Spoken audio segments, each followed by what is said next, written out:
The January 26th Planning Board meeting to order. And I will remind everybody, as Bob so kindly pointed out last time, that when we're not speaking, put yourselves on mute because all kinds of background sound carries terribly into the meeting. It's distracting. Like whatever I was just then hearing. Okay, Paul, you're on to read the COVID stuff. In accordance with the governor's order suspending certain provisions of the open meeting law relating to the 2020 novel coronavirus outbreak emergency, the January 26, 2021 public meeting of the Falmouth Planning Board shall be physically closed to the public to avoid group congregation. Access to this meeting shall be provided in the following manner. 1. The meeting will be televised via Falmouth Community Television. 2. Real-time public comment can be addressed to the planning board utilizing the Zoom virtual meeting for remote. This application will allow users to view the meeting and send a comment or question to the chair via the chat function. Submitted text comments will be read into the record at the appropriate time to the meeting. Zoom login instructions. Instructions to the meeting link for this specific meeting can be found at the following web address: www.falmouthma.gov/planning. Please 10 to 15 minutes of preparation time to log in, although it may be less if you have previously used Zoom on the device you will use to access this meeting. Additionally, public comments may be sent in advance of the meeting to planning@falmouthma.gov at least 5 hours prior to the beginning of the meeting. Documents and audio or visual files may also be submitted via email. Submitted email comments and documents will be made part of the meeting record and may be read into the record, summarized, or displayed during the meeting at the discretion of the chair. 4. Applicants, their representatives, and individuals with enforcement matters before the planning board may appear remotely and not required to be physically present. Applicants, representatives, and individuals with enforcement matters before the planning board may contact the planning department to arrange an alternative means of real-time participation if unable to use the Zoom virtual meeting software. Documents, exhibits, and/or visual presentation should be submitted in advance of the meeting to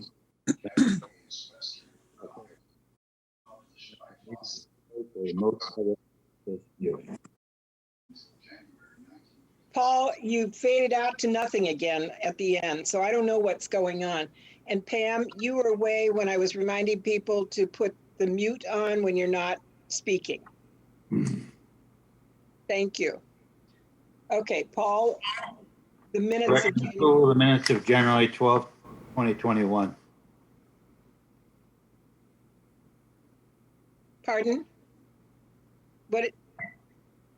What did you say, Paul?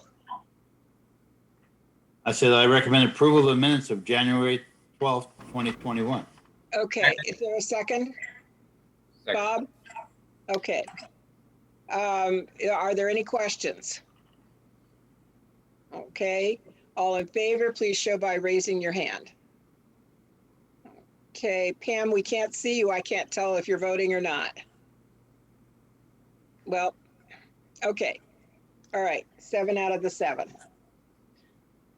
We have now on our agenda a covenant release request for Frederick Road. Tom sent information that was rather complete as to what's going on. Do you have any questions, or do you want Tom to go into it further? Okay, no questions. Then I would need a motion for the covenant release, that we vote to release it. Yes, Charlotte? You're on mute, Charlotte. Move to release the covenant on Frederick Road. Second. Okay, it's been moved and seconded. All in favor, please raise your hand. Okay, so that's 7 out of 7. Thank you. Next on our agenda is an approval not required. The applicant is Halloran Associates, a plan of land to divide one parcel into 6 parcels at the north end of Homer Avenue, map number 02A06001-006. And Tom, is there someone here to represent? Tom, you're muted.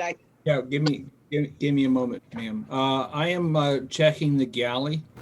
Okay.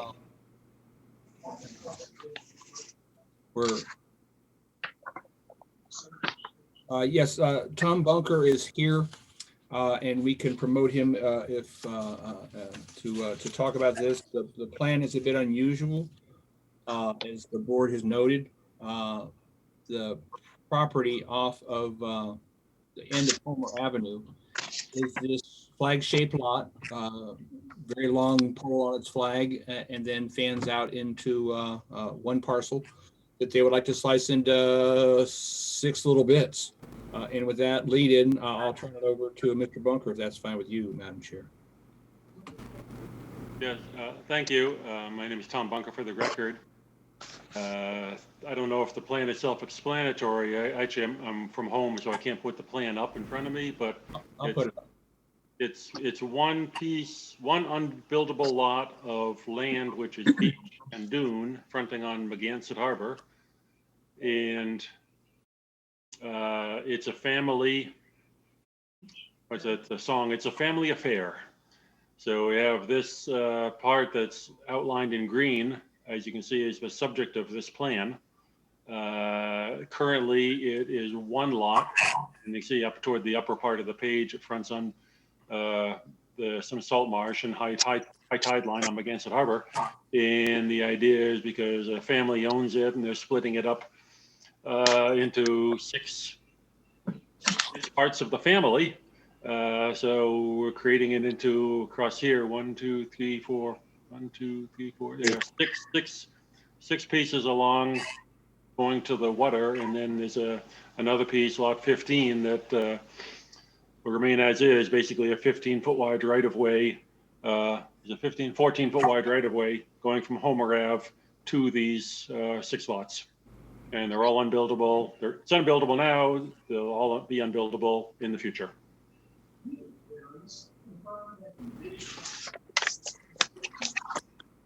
Does anybody have any questions for Tom? Bunker. Yeah, Tom Bunker. Okay, Pam? Why are they doing this? I mean, they're all unbuildable, right? They're all unbuildable. I guess they could just have a general easement for all parts of the family on the whole lot, or they want to split it in half so each part of the family has their individual strip of land. Okay. Anybody else with a question for Jim? Well, this has been done a lot. There's a strip on Acapesket where they took an area, they made 25 or 30 little lots, and the neighborhood all had shared it as an association beach. It's a way of creating an association beach, and it's legal. We've approved it before. Anybody else have any questions or comments? Okay, then I would need a motion So move. without regard to buildability, et cetera, that we approve this. The approval not required. Okay, Pam moved it. Is there a second? Second. Okay, Pam and Bob, please show your approval by raising your hand. Okay, and John has disappeared. Ah, there he is. Okay, so 7 out of 7. Thank you. All right, thank you, Thanks, Tom. Bunker. Bunker. Tom Bunker. Okay. We have a planning board decision in front of us. The applicant, Michael and Nicole Bingaman, definitive plan application, special permit application for a 6-lot planned residential development located at Lot 15B, Timothy Bourne Cartway. And is there anyone who should be elevated? Yes, ma'am. We have Mike Borselli and Kevin Clower. There's 2 Kevin Clowers. One is usually Bob Ahmed, but they usually straighten it out if we elevate the wrong Kevin Clower. Okay. And John, I believe, is recusing himself. Is that correct, John? That's correct. Thank you. Mhm.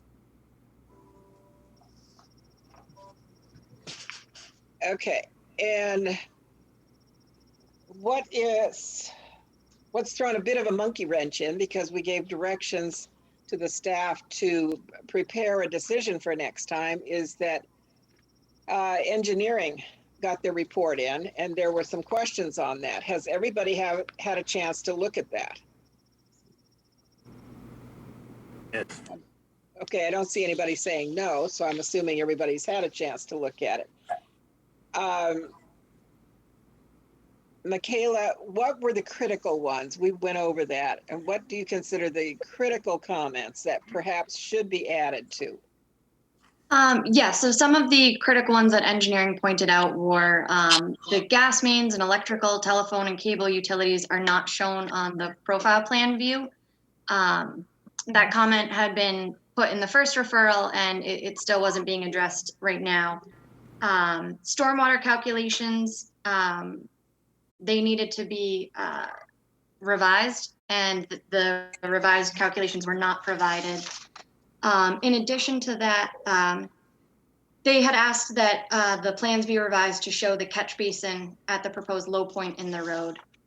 So they also needed a drainage map to be provided. Those were some of the key points that engineering had put in the new referral. Madam Chairman, could I speak to those? Of course, Mike.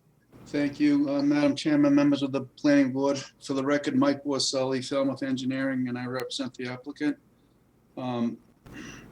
There's a very simple one about the catch basin at the low point. It is at the low point, but there's a mislabeling on the plan that might have confused the staff engineer. The drainage, stormwater management comments were reviewed by our office, and the original drainage calculations that were submitted still stand. So there was no need, in our opinion, to make any changes to the drainage calculations in response to the staff engineer's comments. The watershed areas are effectively the same. It didn't dramatically or at all change the size necessary for the leaching pits. So I'm a licensed civil engineer practicing in the Commonwealth of Massachusetts for 35 years. My stamp's on the plan, and I stand by my plan and the calculations that were previously submitted. I see no reason to make any further changes to the plan. Okay, thank you, Mike. And- Kevin, yes, Kevin. Ms. Kerfoot, if I could just piggyback on Mike's comment, he and I discussed these issues previously. And one of the comments from engineering was that the drainage should be designed for all potential development on the site. However, you know, what was done here was for the road layout. The individual development is going to depend on where on a particular lot a home might be situated. We think that could be addressed with a condition that dry wells be provided and the driveways be graded such that they do not drain to the roadway without additional drainage measures being taken. Okay. Jim, did you have, okay. Madam Chairman, one more comment if I could. Yes, Mike. Your regulations, planning board regulations, I forget the section, section 300 makes reference to showing all other utilities. I think this is an obsolete regulation that you should look at because in the last 15 years, at least in my experience, the utility companies such as Eversource, which is the power company, and I think it's National Grid, which is the natural gas company, they won't even speak to a developer until he has an approved subdivision plan. They will take the endorsed plan and then they design once the plan's been endorsed. I think their attitude is they don't want to get involved with laying out where their power lines and transformers go until they know there's an approved plan. So it's every subdivision I've done in the last 10 years that has not been an issue. And it's curious that suddenly it is an issue because it's not the way it's routinely done these days. I think we had another situation like that in West Falmouth a year or two ago, Mike. So I know what you're talking about. Jim, you had some. Yeah, I think this is ready to move forward. I'm ready to approve this if everybody else does. I don't think the engineer's comments matter up to much. They can be addressed down the road, but we need to move this forward. And Tom, you had something you wanted to say? Yeah, a couple of things. We've had a couple instances in the past, most notably at the Dome, where the engineer on the project and our engineers didn't necessarily agree on drainage issues. And we're in the midst of moving our drainage regulations from the very antiquated regulations that we've got to what everyone else is using with 1 year and 100-year storms. That being said, while Mike is an engineer with X number of years experience, 25 or 35, I missed that, Mike, 35?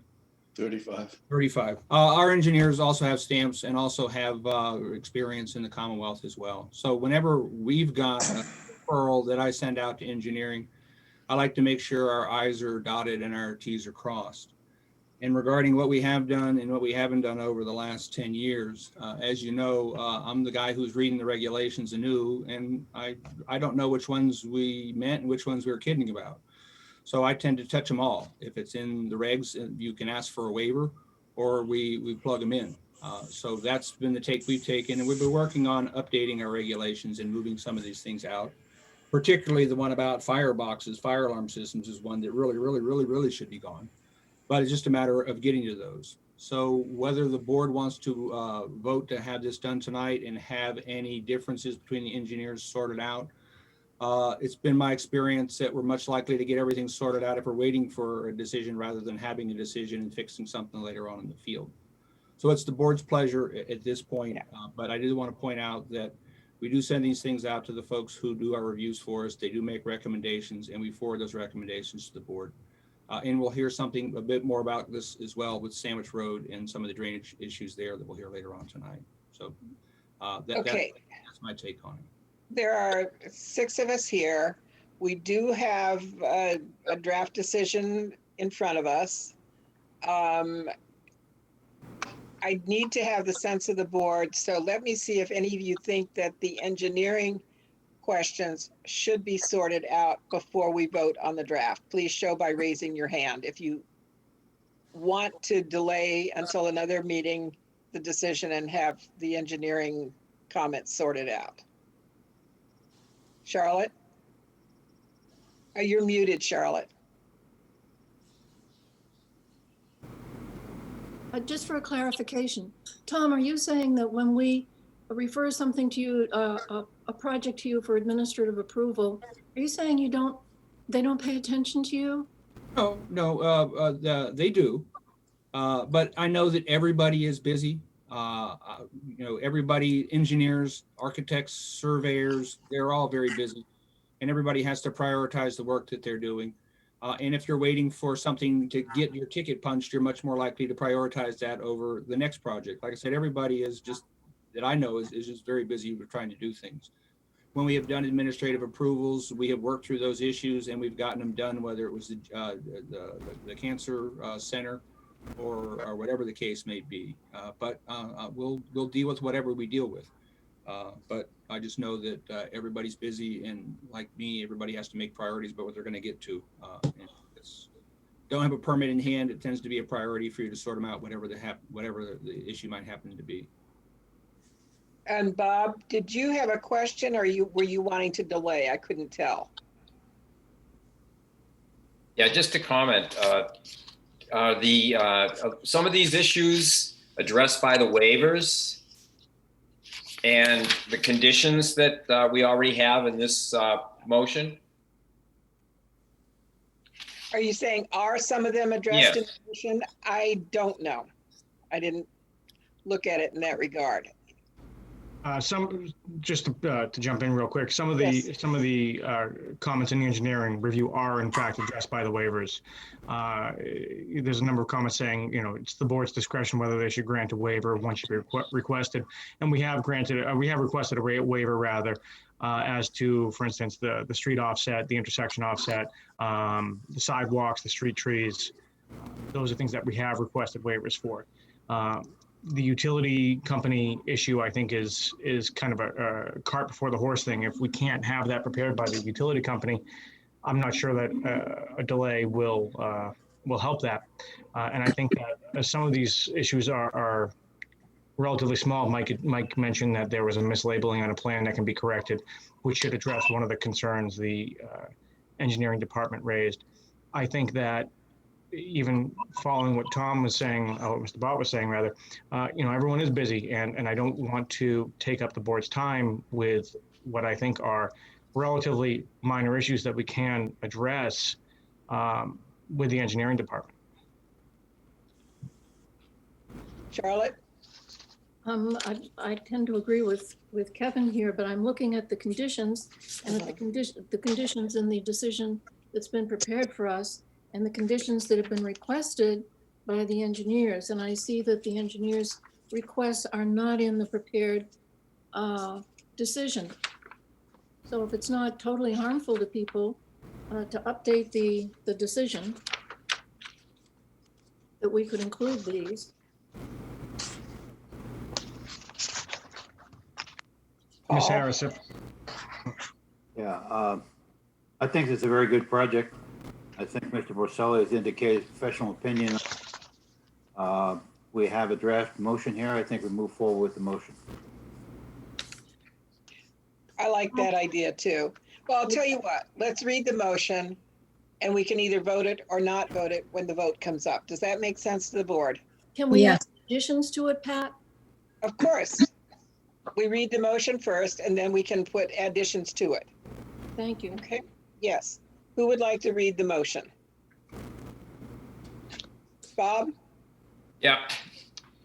Okay, motion that the planning board vote to approve the application of Michael and Nicole Bigeman under Article 4, definitive plans, Chapter 305 subdivision regulations of the town of Falmouth, and grant a special permit pursuant to Section 24123 for a planned residential development of the zoning bylaws to allow 6 lots to be created ranging from 18,507 square feet to 24,600 square feet with 159,900 square feet, or 50.8% of open space at the parcel located at 0 East Falmouth Highway as shown on Assessors Map 32, Section 01, Parcel 001, Lots 015B, for a plan entitled Definitive Plan of Land for Lot 150 Timothy Bourne Cartway, prepared for Michael and Nicole Bigeman in Falmouth, prepared by Falmouth Engineering, dated October 1st, 2020, with revision date of January 4, 2021, scale of 1 inch equals 40 feet, along with a plan and profile Dillon's Way for Lot 150 Timothy Bourne Cartway, prepared for Michael and Nicole Bigeman in Falmouth, prepared by Falmouth Engineering, dated October 1st, 2020, with revision date of January 4th, 2021, scale of 1 inch equals 40 feet, along with plan of land for lot 150, Timothy Bourne Cartway, prepared for Michael and Nicole Bigeman in Falmouth, prepared by Falmouth Engineering, dated October 1st, 2020, with the latest revision November 30th, 2020, scale of 1 inch equals 40 feet. There's a correction there. It's 1 inch equals 40 inches. That should be corrected. along with soil erosion and sediment control plan, erosion control plan prepared for Michael and Nicole Bigeman and Falmouth, prepared by Falmouth Engineering, dated January 4th, 2021, scale of 1 inch equals 20 feet, along with drainage worksheet and runoff calculations, and a letter from the applicant's attorney with the following findings. Excuse me, can I interrupt you for a second? Sure. When you hit the findings, I believe it should be the applicants, plural, Michael and Nicole are applying. It's Okay, more than one person. okay. Thanks, Pam.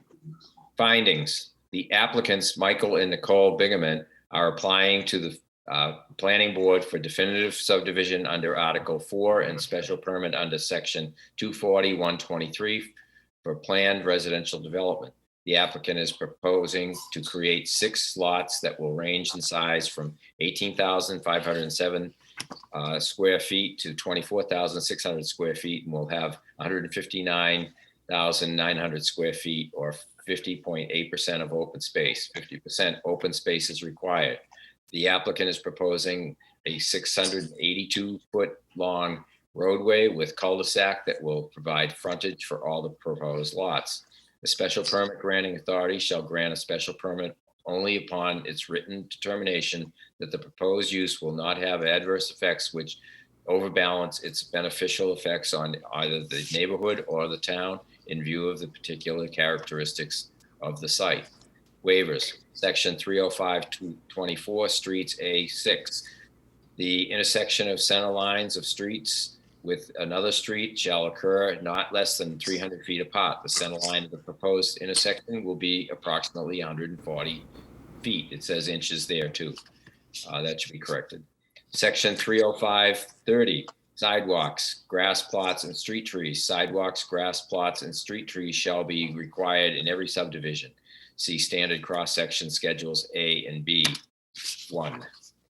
Findings specific to Section 240-122 of the zoning bylaw. The planning board may, by special permit, allow the creation of lots with less than the minimum areas, setbacks, widths, coverage, or frontages specified in Article, what's that, 20, may be laid out, and dwellings of different types may be erected on such lots, and existing recreational uses or existing agricultural uses may be included within the perimeter of the parcel as a mixed-use development. Such endorsement by the planning board may be given only when and if the plan, my fingers are working here. Only if the plan meets the following minimum requirements and conditions and 4 or more of the purposes of Section 240-122. Findings specific to Section 240-122 of the zoning bylaw. A, agricultural or farming activity will be preserved and protected from redevelopment. B, the natural integrity of environmentally sensitive or wildlife habitat areas will be enhanced. C, scenic vistas will be highlighted and preserved. D, existing recreational activities integral with the regional and local tourist and recreational economy, which cannot otherwise be self-supporting, will be preserved and protected from redevelopment. E, the excellence of the overall design and residential amenities are such as to warrant special consideration for modification of existing standards elsewhere in this chapter. F, the proposed development is consistent with all municipal comprehensive plans and objectives. And G, the proposed development site plan is designed in its space, allocation, proportions, orientation, materials, landscaping, and other features as to produce a stable and desirable character, complementary and integral with the site's natural features. Excuse me for a minute.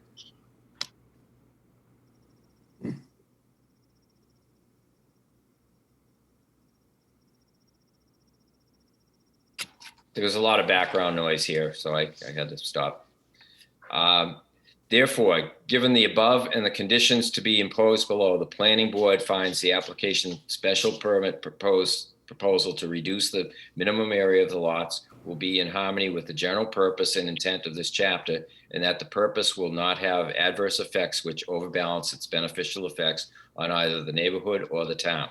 Conditions: the plan shall be constructed as approved. Any changes shall be reviewed by the planning board to determine if a modification of this decision is necessary. Pursuant to section 240-183B of the zoning bylaw, no permit for occupancy of the new construction shall be issued until the planning board is satisfied that the conditions of this approval have been met. 2, pursuant to section 221 of the zoning bylaw, the special permit shall lapse 3 years from the date it is granted if a substantial use thereof has not sooner commenced except for good cause. 3, the applicant shall meet the attached soil erosion and sediment control standard conditions. 4, review for conformance and inspections for erosion and sediment control will be performed by an outside consultant. 5, prior to commencing the project is a pre-construction meeting be held to include representatives from the developer, the town, and any outside consultants. 6, the applicant will discuss and work with the neighbor located across the street regarding plantings to approve buffer. Okay, thanks, Bob. Now, I'm going to remind you before I call for a second on this, that this needs a supermajority, so it will need 5 of our votes. And there are only 6 of us here. So if more than 2 of you think that they can't vote for this, it would be better that we don't go any further. Are there more than 2 of you who think you cannot vote for it? Okay, then I can call for a second on this. Second. Okay, Jim has seconded it. And Charlotte, you wondered if we can add other conditions to it. Do you still, and you're on mute, Charlotte. Do you still want to add other conditions to it? Yes, yeah, I think we should. Given that we've got the open comments from the engineers, I'd like to add a couple. Is now the right time? Yes. Okay, I would like to add, first that as a condition of any approval, that the inspection be performed by outside consultant. We recommend that any approval includes a condition for a pre-construction meeting. That's one recommendation. Now, where is that? This is on page 5. You mean on number 5, prior to? For planning board review, and it has the annotated copy of the engineer's comment in blue, and in red, the still outstanding issues. So I'm looking at in the section about open comments that begins on page 4. And Yeah. the 2 that deal with having an inspection performed, that would be one of them. The other one that deals with having an inspection performed, a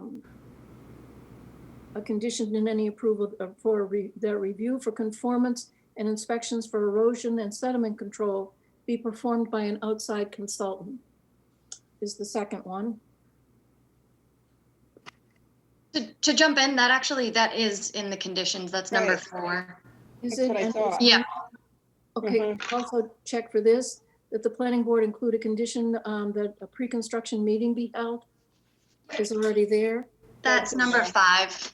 And then I think that we should add that the engineering department's open comments be addressed to the satisfaction of the town planner as a condition.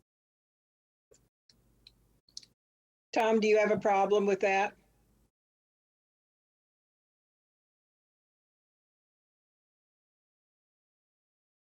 Tom, you're on mute. Yeah, I have a problem with my mouse. It's just not working with me tonight. Decides not to squeak sometimes, huh? The squeaky mouse gets the click.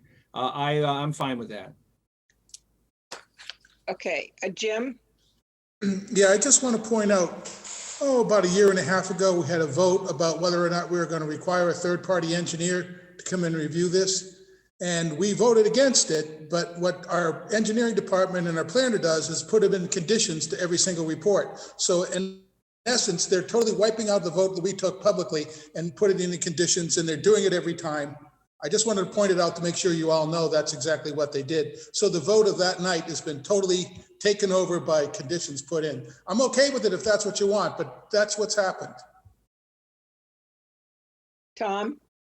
As I said before, if engineering recommends a condition, we put it in. I usually flag that well in advance to let you know that it's in there, but didn't have the opportunity at this point. But it's been a discussion we've had before. If engineering suggests a condition, we plug it into the decision.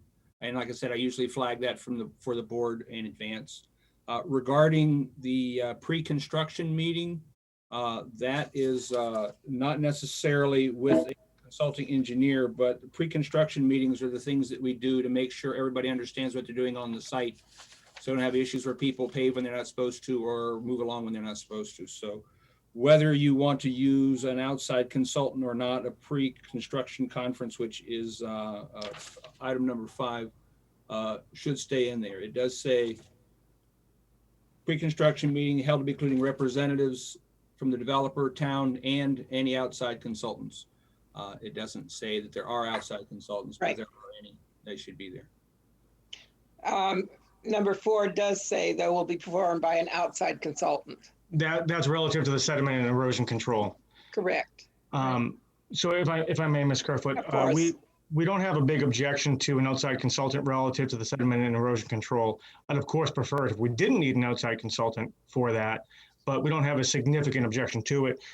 What we do have an objection to is an outside consultant for any inspections of the project. We just think it's an unnecessary cost. It's a relatively small project. And I'm not aware of it having been required by the planning board before. I know it has been discussed and I know the planning board has voted against it. So would prefer that not be a condition. And if we can strike the outside consultant relative to the erosion and sediment control again, because it's a relatively small project in the scope of a planned residential development, I think that'd be preferable, but that's not the hill I'm gonna die on tonight.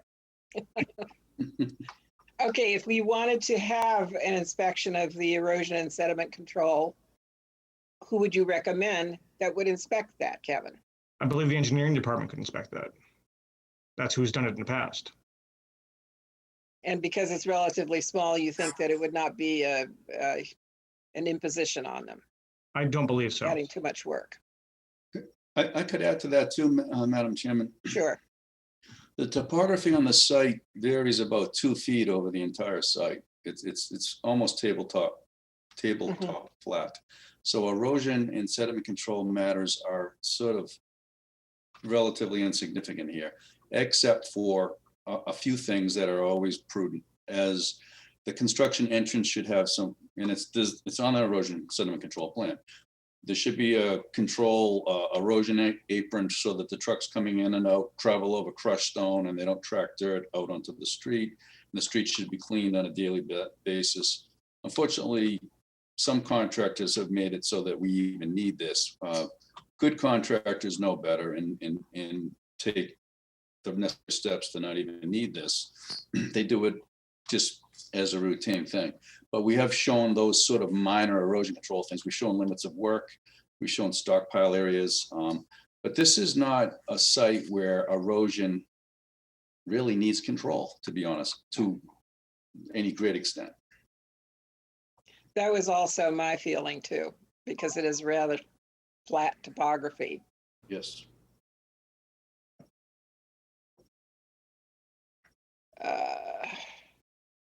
What's the druthers of the planning board on this? Paul?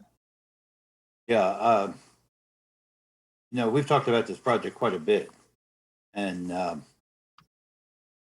I think the project is fine the way it is without an outside consultant. Mr. Boselli has already said that he's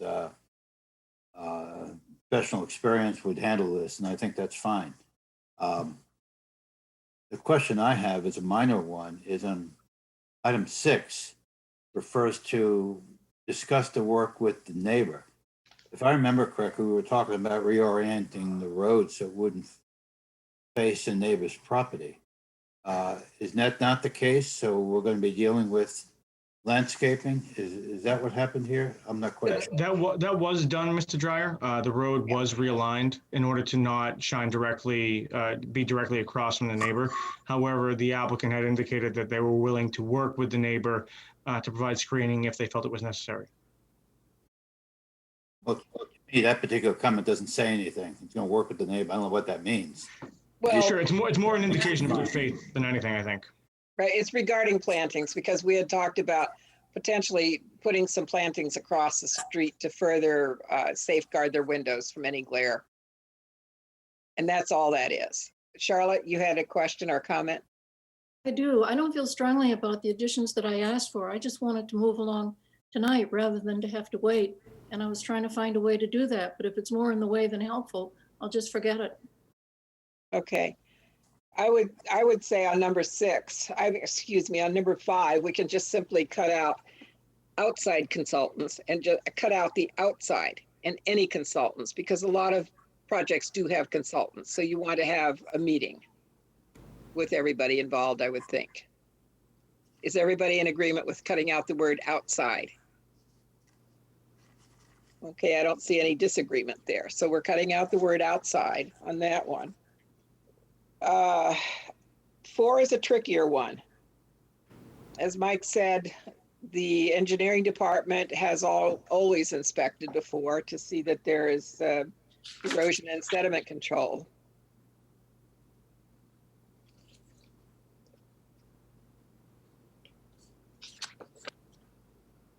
We could just cut out by an outside consultant. Review for conformance will be performed. Right. What is the board? Yes, Pam, you're on mute, Pam. Yep, I think that's more in conformance with what we had voted a couple of years ago. It will terms of just, the need it'll for be the- performed. Right, Whether it's by our staff who goes out and takes a look at it, or the engineering staff who goes out and takes a look at it. So are we cutting out by an outside consultant on number 4? I think so. Okay. And what are we missing, Charlotte, in that, the one, anything else that you had put in? Oh, that Tom was going to review other engineering, any other engineering comments. Comment 7 will be the town engineering comments are addressed to the satisfaction of the town planner. Yeah. And that makes sense. Doesn't it? I think that's a great addition. Okay, so now we've got 7 points under the conditions. And these will have to be accepted by Bob and Charlotte. Did you second or did Jim second? I don't remember. Jim did. Okay. So these changes have to be accepted by Bob and by Jim. Do you accept those? Okay. Does everybody know the changes? All right. So it's been moved and seconded. The changes have been brought in and have been accepted by the people who moved and seconded.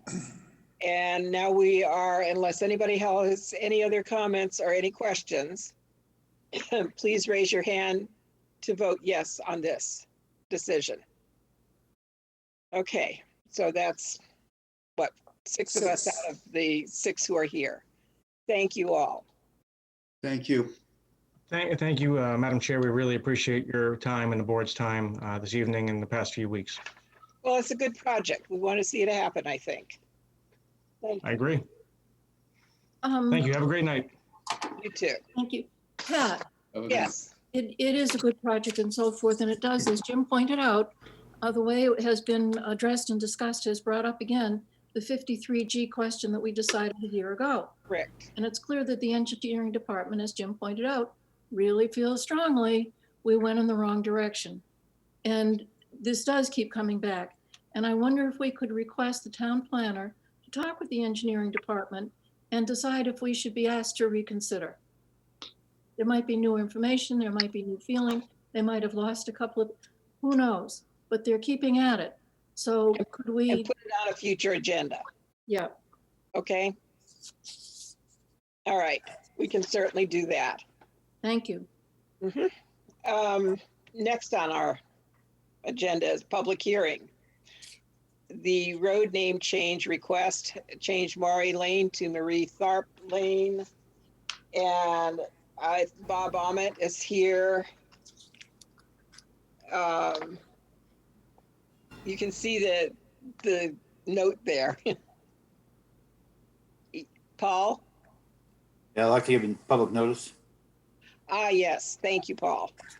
Okay, the public meeting notice for this particular application on the name change was published on January 8th, 2021, and January 15th, 2021. There are no butters, as to all the surrounding property is owned by Hui. Right, okay. And Bob Ahmed has been elevated. John Drewley has joined us again, I believe. We have quite a nice history here that has been put together by Mr. Ahmed. Has everybody read it? Okay. Paul? You know, it's interesting. Many years ago, I read a book about this young lady. She was quite a remarkable scientist. The only difference I would make is my understanding is she took information that was provided by Hui, but she worked at the Lamont Observatory in New Jersey for Columbia University. But she was a remarkable scientist, and she probably deserves the credit that they're trying to give her. Okay. Does anybody have any questions of Bob Ahmed in regard to the name change? No, this is pretty straightforward. Okay. So I think we can move it if it's very straightforward. You know that there, when it was sent out to the staff, that the assessor's office, they always have a problem with name changes as to how to figure out when they go back in time, evidently, when a name is changed, if people don't have the full set of information. Well, I think the case that they made that there's another street name in East Falmouth that is very similar and could easily be confused. I think just that alone would warrant the name change. Mm-hmm. Bob? Pat, thank you.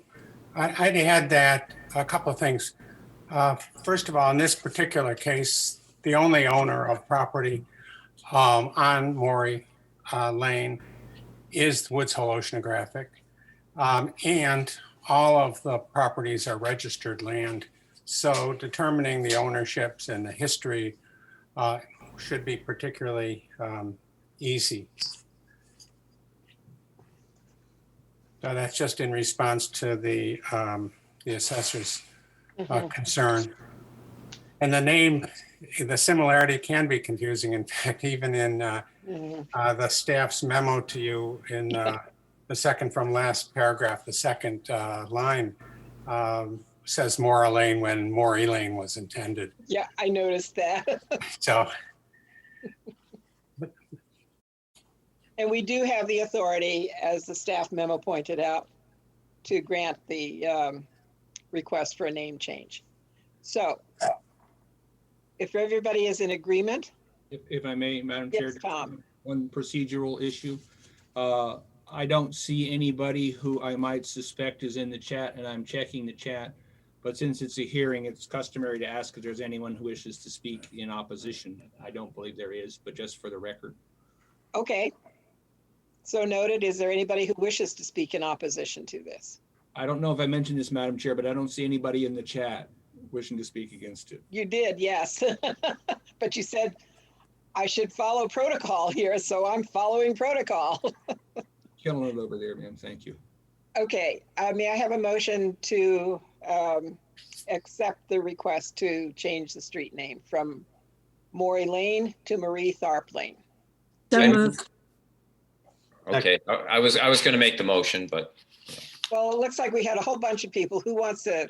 Jim made a motion. Pam said she seconded it. Yes? Okay.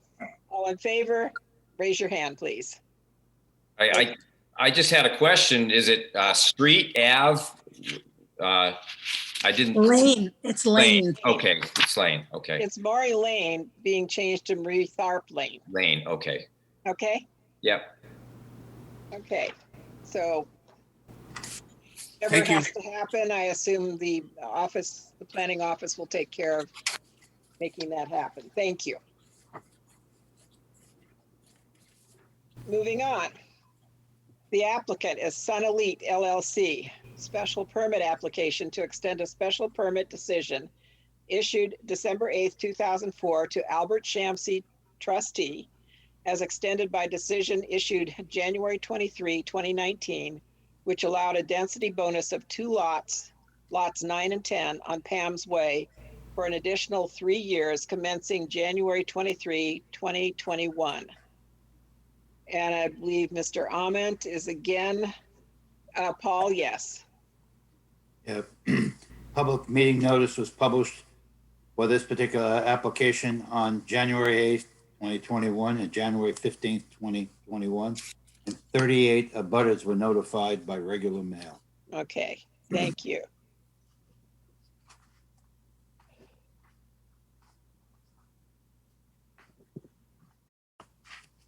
And I think it might be reasonable to have Bob Ament go over this and what his client really wants to do on it.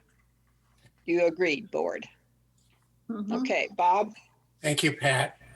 For the record, I'm Bob Ament. I'm counsel to Sun Elite LLC, which owns these 2 lots, 9 and 10 on Pam's Way in East Falmouth.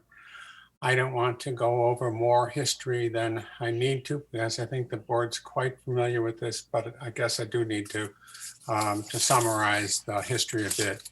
Thank you. A summary is what I'd be looking for. Thanks. In 2004, the planning board granted a special permit under a bylaw then in effect, no longer in effect, that allowed a bonus number of lots up to 20%, I believe it was, and not more than 4.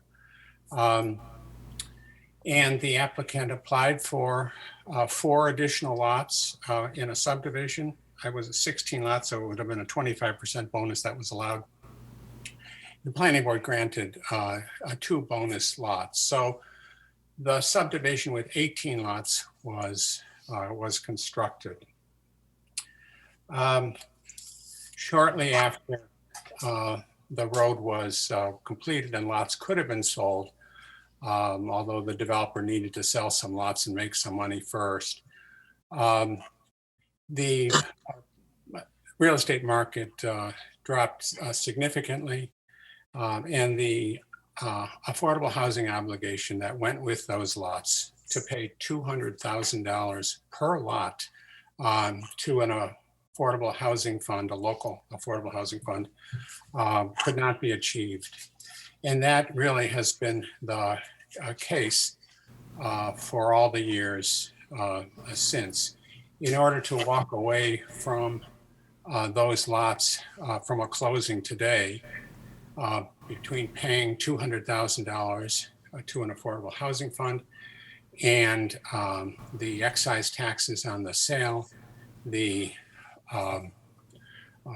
other closing expenses, and to pay amounts that are due to the neighborhood association for the common septic treatment facility, you'd really need to sell those lots today for around $230,000. A lot of effort went into trying to make something work in 2019 and in 2020.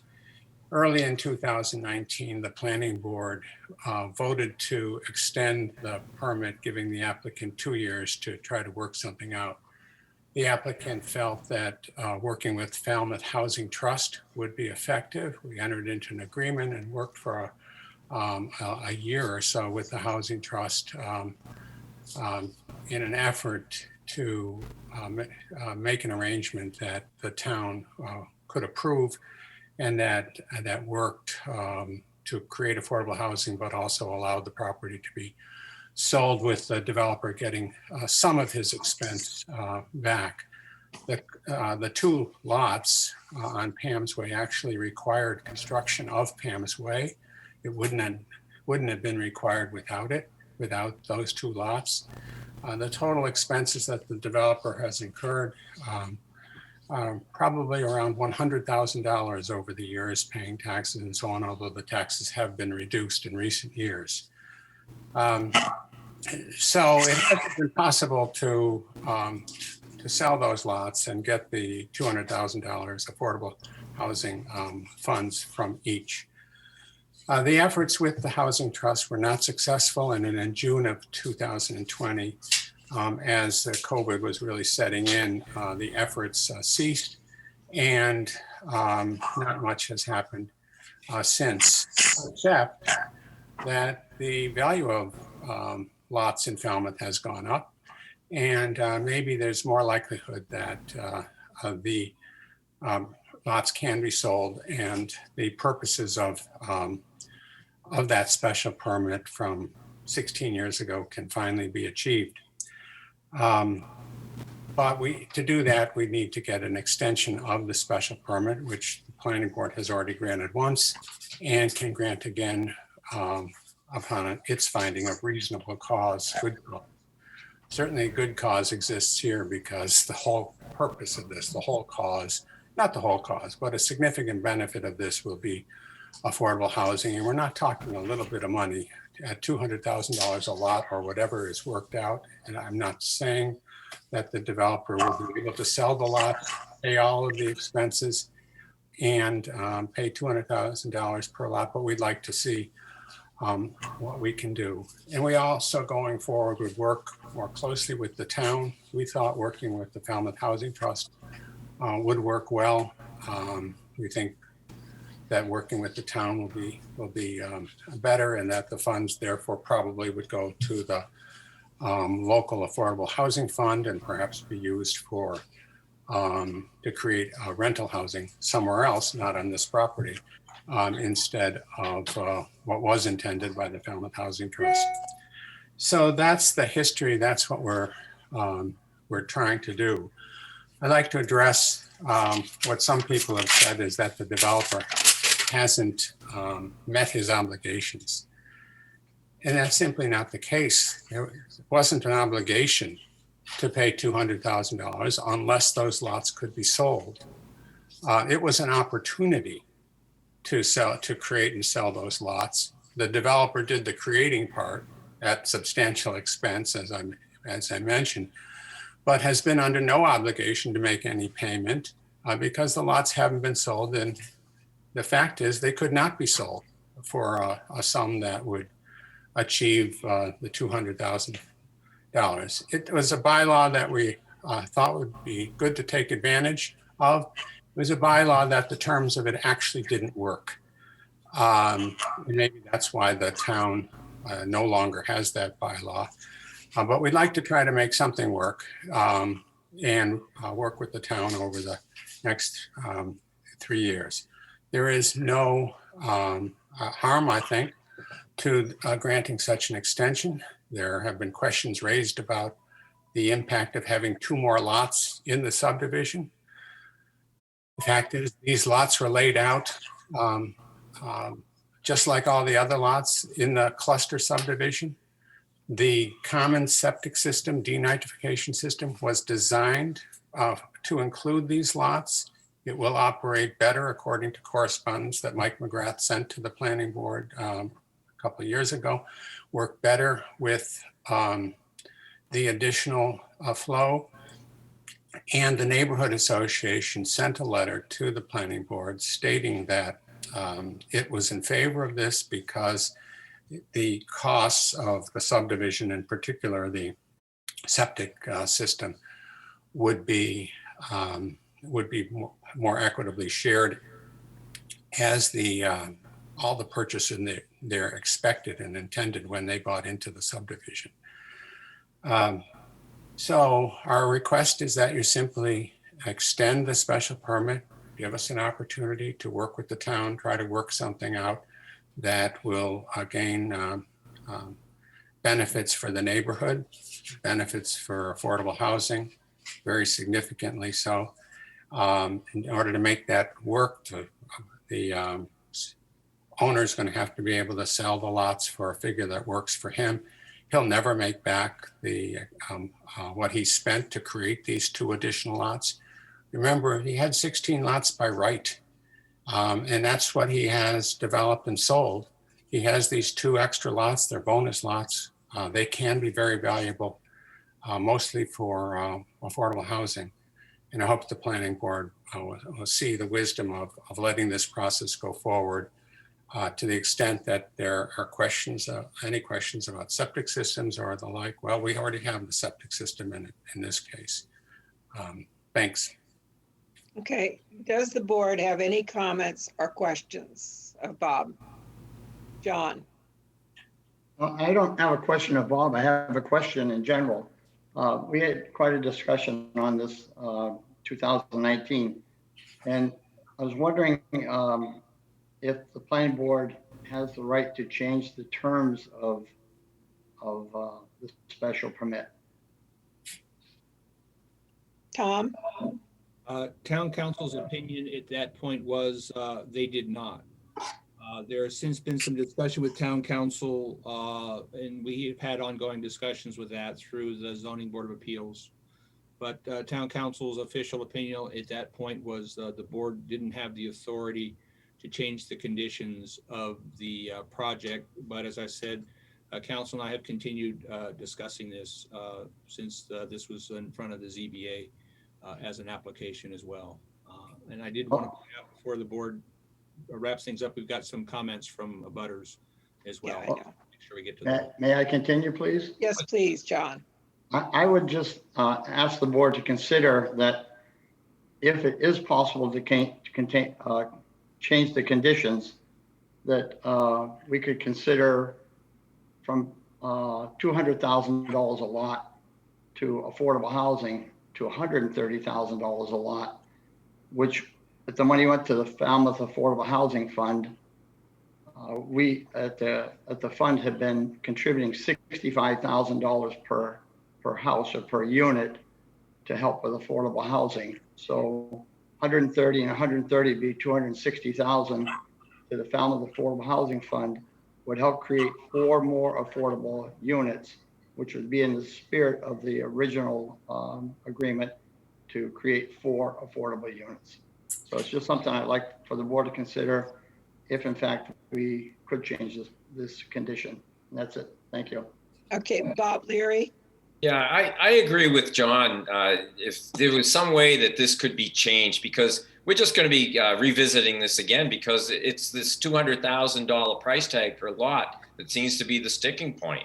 And if there was some way that we could reduce that cost, that these could be liquidated, I think this could move on and we could be done with it once and for all. Pam? Yeah, my question, Bob Ament just mentioned that he believed that the lots would in fact or have increased in value now. I mean, I don't disagree with John, but why would we give up 200,000 to 10 to 20 to 30 for 130 each? Well, you're not getting $200,000. That's why. Well, you're not getting anything. Comment? Well, to respond to Bob and John and Pam, first of all, I think the discussion of how to solve this problem is something that really isn't on the agenda and the public isn't participating in. And it's what we have to go on to do if we can get this extension. When town council and the planning board, based on town council's advice, determined that it could not modify the terms when we asked the planning board to do that in 2019, we went to the zoning board of appeals. I don't have any doubt that a special permit, that is the bonus lot special permit, allowing additional lots than otherwise would be allowed on that tract of land, is a non-conforming use that the zoning board of appeals could change.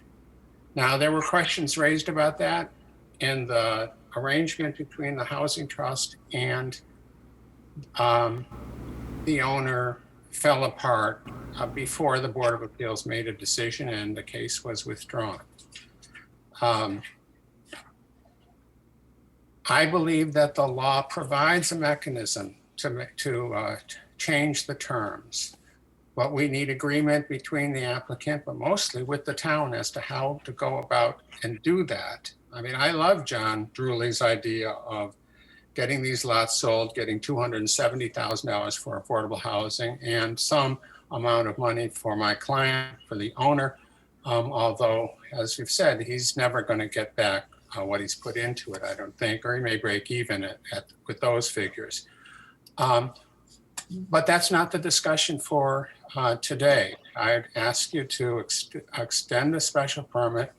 I suggested 3 years because that's what the original permit was. I think we should move forthwith to see if we can do something that makes sense. There needs to be flexibility because, as I said, I think the value of the lots may have gone up, but still maybe not enough to be able to walk away from a closing. If you have to write a check for $200,000 and write a brokerage check and write the excise taxes that are due and so on, and the owner's going to end up having taxable income as a result of this. I mean, why he's not, he won't do this if he's going to lose money on the sale of the lot, and yet most of that money will go for affordable housing. We have to figure out a way to do this, but I know we're not going to do that tonight. No, we're not tonight. Jim? Yes, I would just like to point out, if someone could just look up, maybe Tom, you could, when we started this special permit, this application, when it happened, because I think it predates my time on the board, which is 12 years. 2004. We're still on the same special permit. I really would encourage my other board members to get this thing done now. That's it. Okay, this is a public hearing, and I know I have at least one comment here. I've seen one or two come in afterwards. And Tom, can you please read whatever has come in so we get the public comment on the record? Absolutely. So we received an email from John and Nancy Erickson, dated January 26th. Dear Planning Board members, we wish to express our opposition to extending this special permit again. A generous decision was already made to extend the permit in 2009 and has now expired. We do not believe that Sunlight Elite LLC has any intentions of fulfilling its obligations of the original special permit. They wanted extra density and extra lots, but it seems as if they do not want to give the town the required affordable housing payment.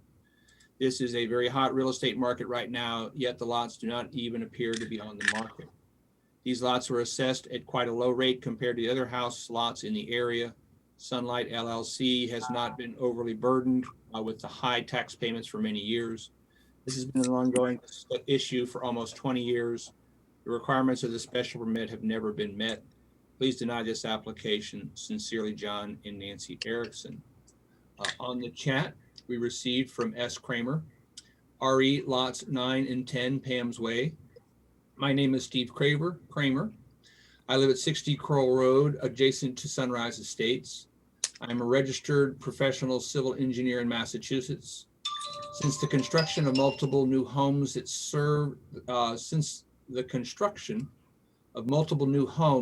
are served by the Sunrise Estates septic system during the past 4 years, pollution consistent with septic system effluent has been detected in the nearby domestic water well downgradient of Sunrise Estates septic system. The septic system presents a serious risk to groundwater quality in the area, which will increase if more homes are added to the system.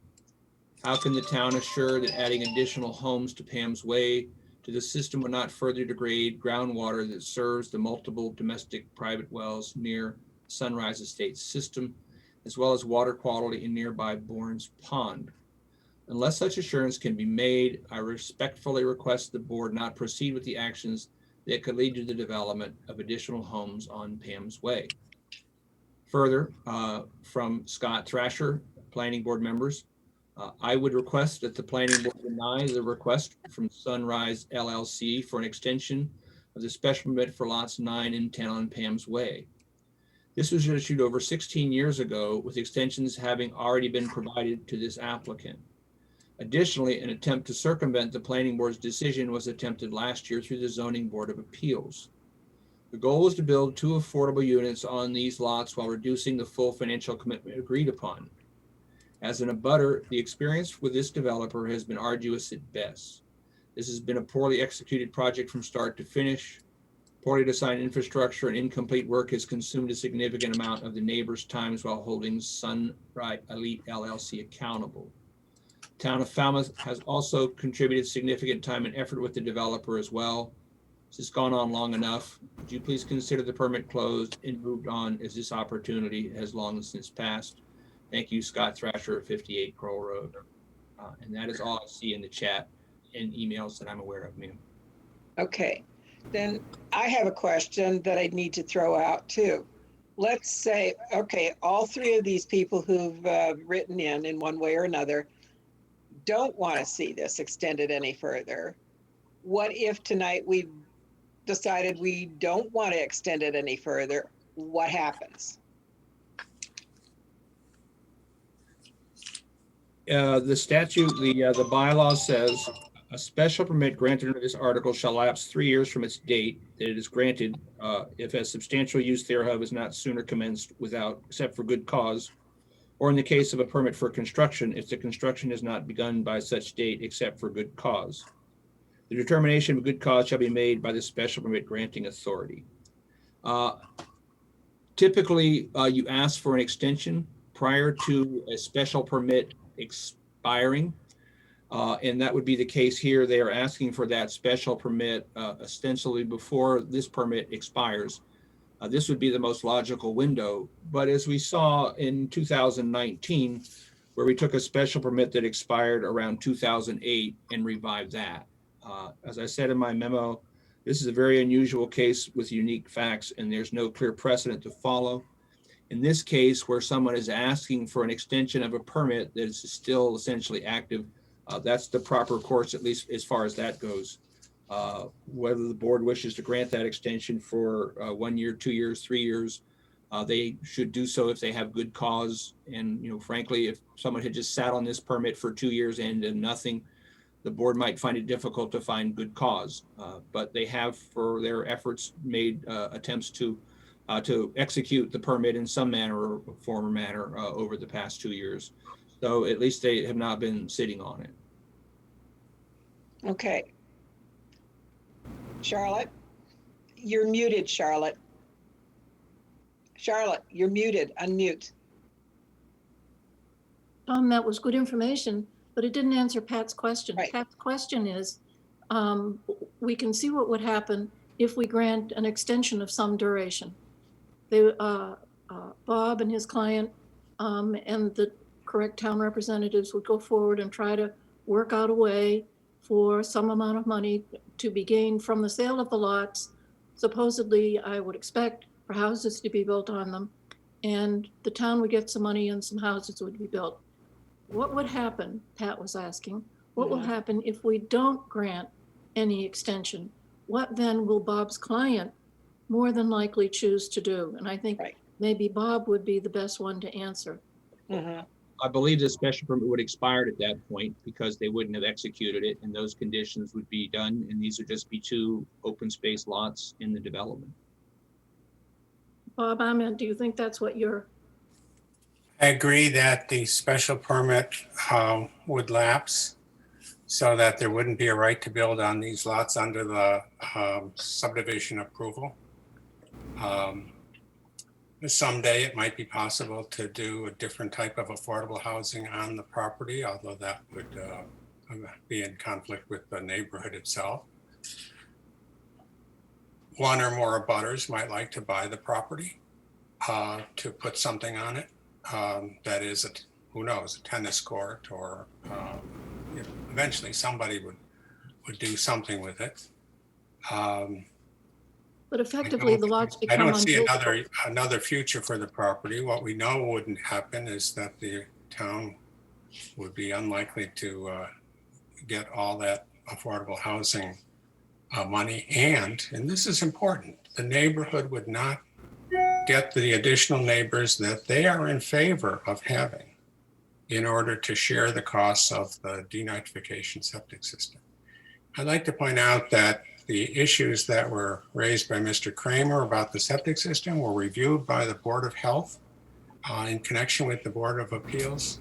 The Board of Health has not found any issues, and the professional engineers, Mike McGrath, has opined that the system will operate even better with additional flows. I'd also like to point out the error in Mr. Thrasher's letter. He's made the error or misstatement before. He refers to affordable housing being built on these lots. That has never been the intention.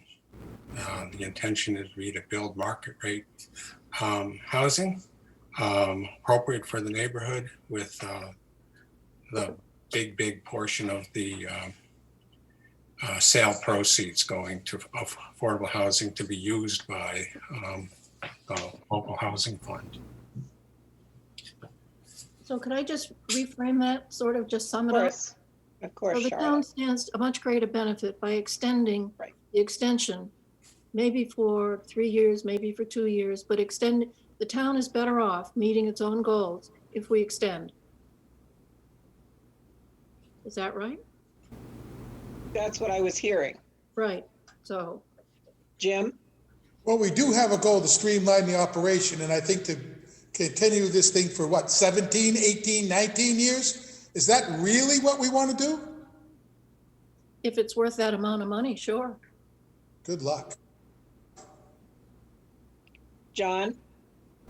I would be willing to make a motion that we extend the special permit that was granted in 2019 for 3 more years.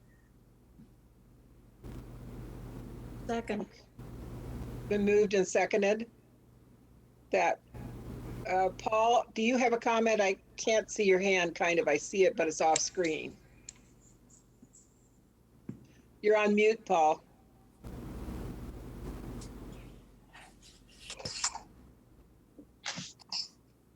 You know, we had this permit for 3 years. And we waited till the permit expired. Now we're dealing with it again. Given 3 years, we're gonna wait 3 more years and deal with it. If we do consider an extension, I would keep it very limited, 1 year at most, to be able to work this thing out. But what happened last time is we waited till the permit expired and we're saying, oh, we need to deal with this. Well, yeah, you do need to deal with this, but it has to be done in a timely fashion. If we give 3-year extension, we're gonna see this again in 3 years. So if the decision of the board is to extend it, I would minimize the length of time. Bob?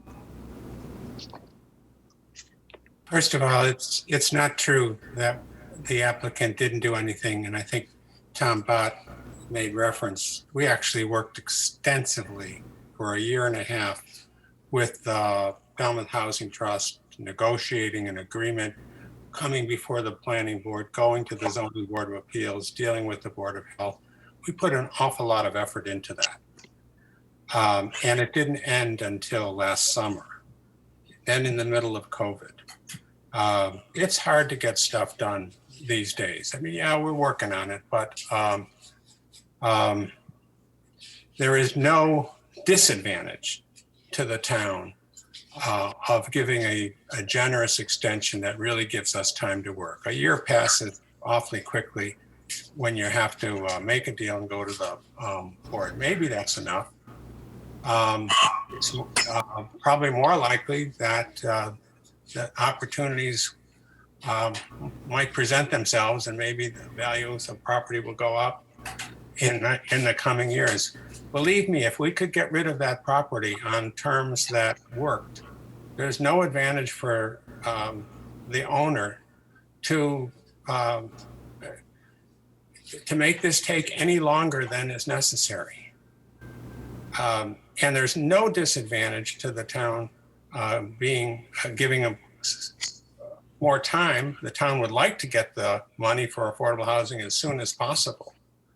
But don't make the terms such that we end up not getting the money. And I can't guarantee we will be able to do it. But there's no harm to the town for giving us more time. Furthermore, there'd be no harm to the town for simply saying these lots can be developed anytime in the future, as long as that payment is made. There was no deadline. You might want to add some kind of an inflation factor to the $200,000, but there's no benefit to the town by making it 1 year versus 2 years or 3 years. Give us enough time to try to make it work. If we don't do anything, then you'll be able to say we've had enough. But we tried hard during the last 2 years. Okay, first of all, John, I don't believe you should make a motion now that we vote on, because we don't normally vote on something unless we have a decision written in front of us. So if we can have a decision at our next meeting, which is, what is it? 28th. 28th? Okay. No, it says February 9th is our next meeting on the agenda. Oh, sorry, okay. So if we can have a decision in front of us by February 9th, and it looks like the board is wanting to move in the direction of extending the agreement, but maybe not for 3 years. Is that the sense I'm getting from the board? That's my sense. I don't agree with the shortening the amount of time. We're still in the midst of a pandemic. We have high hopes that it will be soon over. We have no genuine expectation that it will. And I agree with Bob Ament that we're not paying for the extra time. There's no advantage to the town in squeezing them down. Give them time to work it out. Okay, Jim? I honestly believe if we made it 1 year, it would actually be to the applicant's advantage. They are missing out on a terrific market, and they should be selling it right now in the next 60 days. And to leave this open for 3 more years, I mean, that's a 19-year special permit. At some point, you got to draw the line in the sand. So we've got 3 years, 1 year. John, what's your comment? I would prefer that the staff writes it up for 3 years and we can discuss it on the night. Thank you. I think I'll go that's along fine. with what everybody else wants. I just wanted to point out my point of view. That's all. No, I know That's your not- point of view, and you look at real estate all the time. So, okay, so if the staff will have a decision on this on February 9th, then we can discuss the term at that time, but write it out for 3 years and we can change it.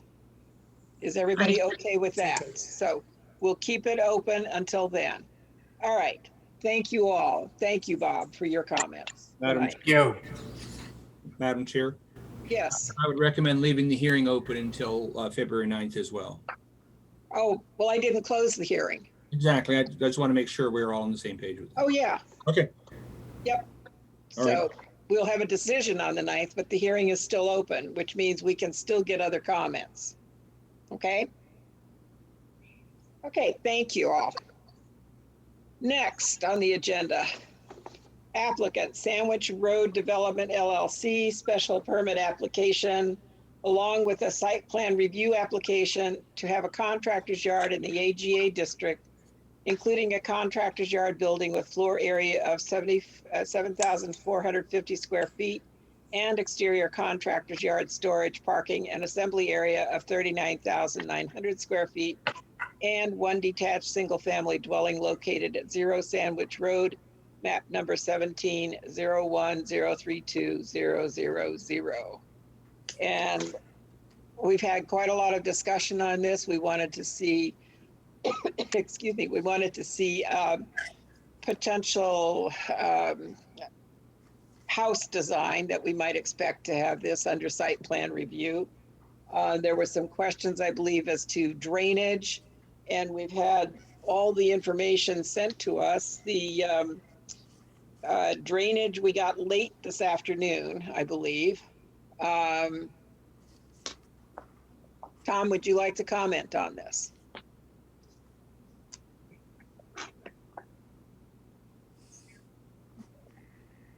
Have a mouse issue, as I mentioned. Mhm. Yes, I actually met with Bob and Tom Bunker. Was it last week? We talked about some of the drainage issues. We've since had some correspondence with the engineering division, and with town council.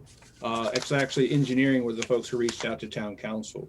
And as you see in your packet, through Irene in corresponding with Scott, about one of the drainage issues is about the outfall pipe. Irene replies, I would need to know more about the details of the project for a conclusive analysis, but the short answer is to the overflow pipe should probably be redirected so it doesn't discharge onto the abutting property, if that is all feasible from an engineering and cost standpoint. So that was one of the drainage issues that engineering had with in talking to town council about that. And as we talked about before, there has been a difference of opinion in past times with applicants and their engineering and their drainage calculations and our engineering division. This is one of the things that Bob and Tom Bunker and I talked about the other day. So the issues from my perspective were the house plans, which I will share with you in just a moment when I get to them, but they are they're a house.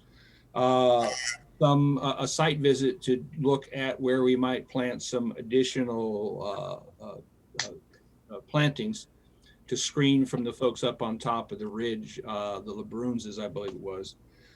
So I think while the board has been pretty comfortable with this project and the location of that, it's just a matter of making sure that we're not creating any off-site externalities from drainage and putting looking at some opportunities to pull a couple other plants in. I'll turn it over to Mr. Bunker through you if they want to talk about the particular drainage issues that have been discussed between the Okay. Have all of you seen and read Tom Bunker's English version of the plans that came through later this afternoon? At least when I saw them, they were later in the afternoon. Yes. Okay. So there's nobody who has not seen them. Tom, I appreciate the way you put it into English. I could understand it. Thank you. But go ahead, please. Yes, thank you. I don't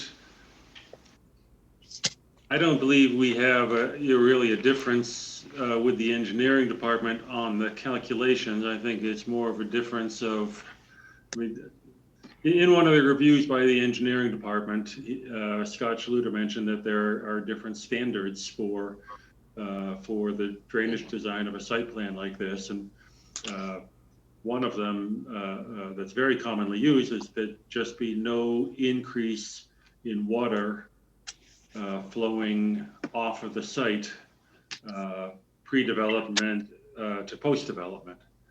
The town engineering department has typically used a different standard, which seems to say that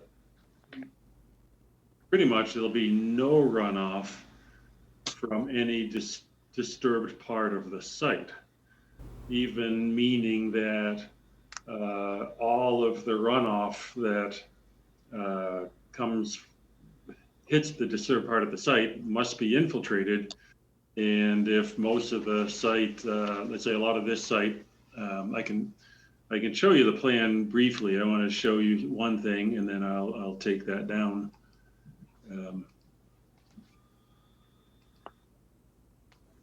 So on this plan, I think you can see it. We have the site plan here, and so this is a larger scale of the drawing, which is the erosion and sediment control plan. But if you see the area of the lot is right here, this lot line, but the drainage area that goes onto the site, this is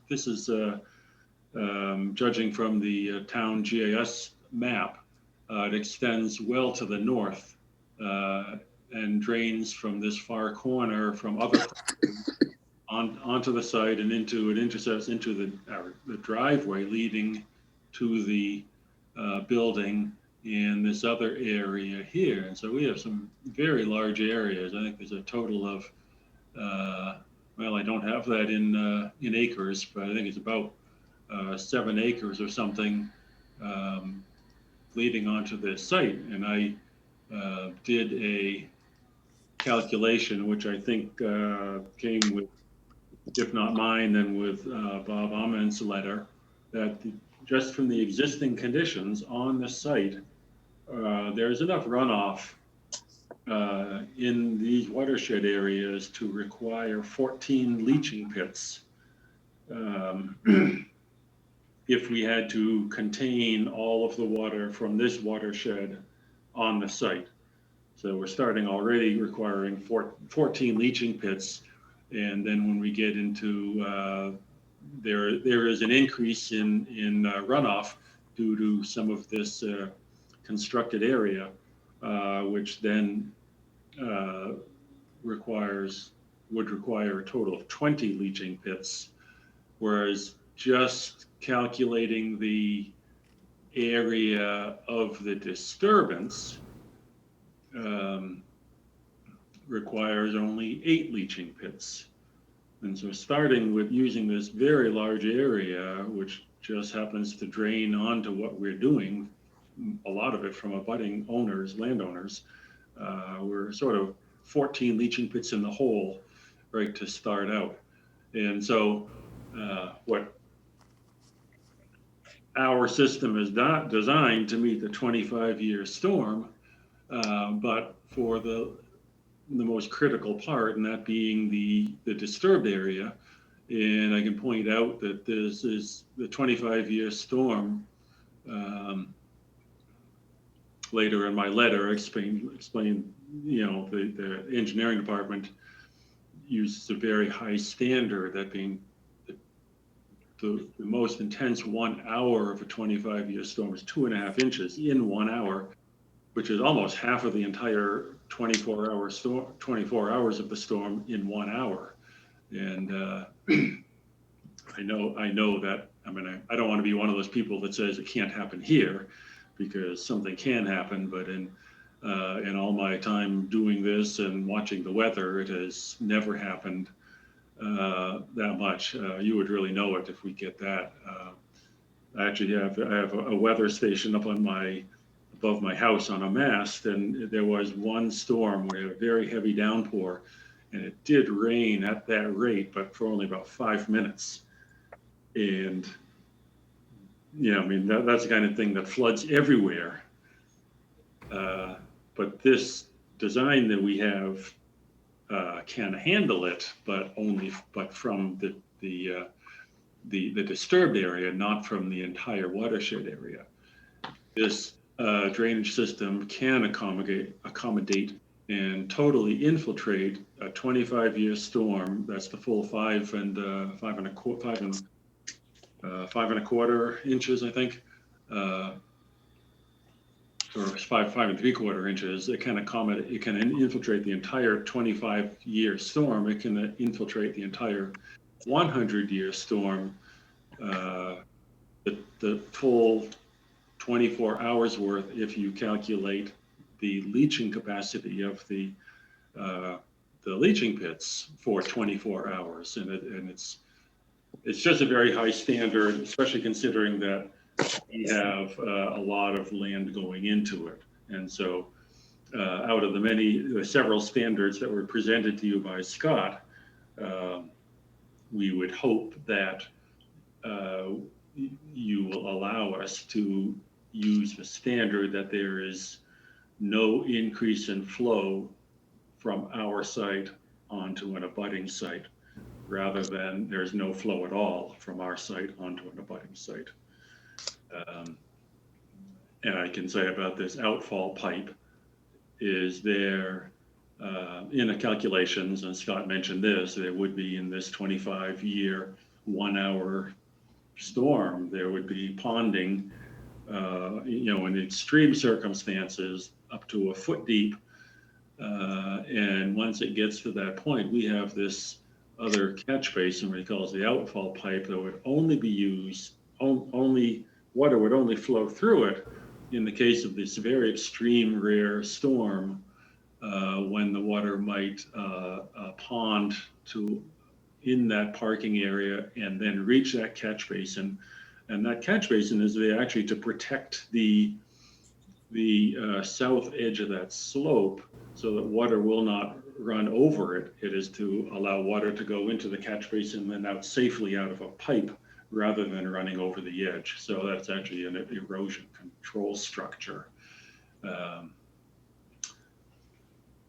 So that's what I would say about this plan and some of the differences in the drainage calculations, and probably Bob has some other finer points to put on that, perhaps. Well, I would add, Tom, that as we discussed today, that runoff then flows into a naturally vegetated area of the adjacent contractor's yard lot. It'll have no adverse impact. First of all, we don't think it's going to happen with any frequency, but it won't have any impact on abutting property. And all the water, whether it's infiltrated on this lot or goes onto the naturally vegetated area of the next lot, it's all ends up in the same groundwater.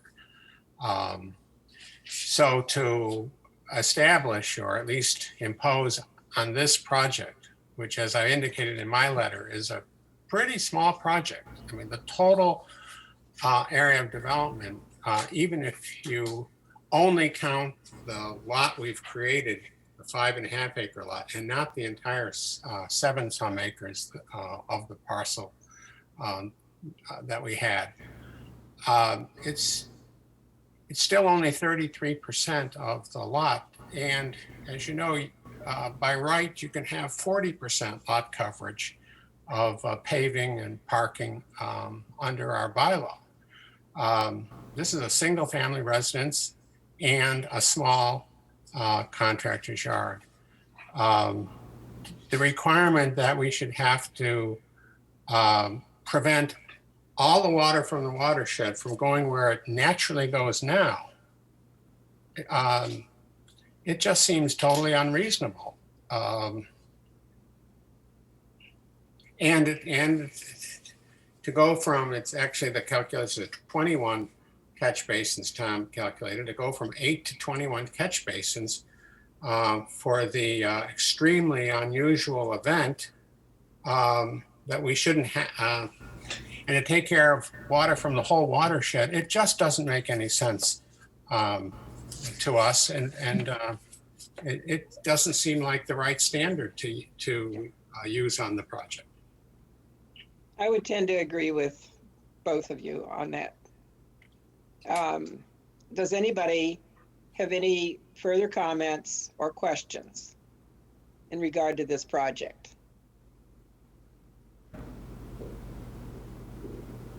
Okay, then I think it's this, oh, John, thanks. Yeah, it's nothing to do with the stormwater, but at our last meeting, didn't we request that we could see what the contractor's yard's building was going to look like? The dwelling unit, yes. And Tom? Not No, we had already submitted those plans. Right. Yeah. Those were already there, and it was a steel building. But we had requested that we see what a potential dwelling unit was going to look like that they would put on the property. All right, thank you. Okay, does anybody wish to have that projected on the screen? It was sent out to us. Okay. Then at this point, unless there are any objections, I will close the hearing. Are there any objections to closing the hearing? All right, so this hearing is closed and we will take it under advisement and have a decision at our next meeting, which is February 9th. Is that doable, Tom? I'm looking to see if where my mute button is, but I'm already unmuted. Yes, ma'am. We can get a decision for you for February 9th. Okay. Thank you, both of you, for answering these questions that we posed to you and that engineering posed to you. Thank you. Thank you. Okay, moving on. Planning board discussion, the zoning bylaw recodification update. Tom, you're on the hook for that. All righty.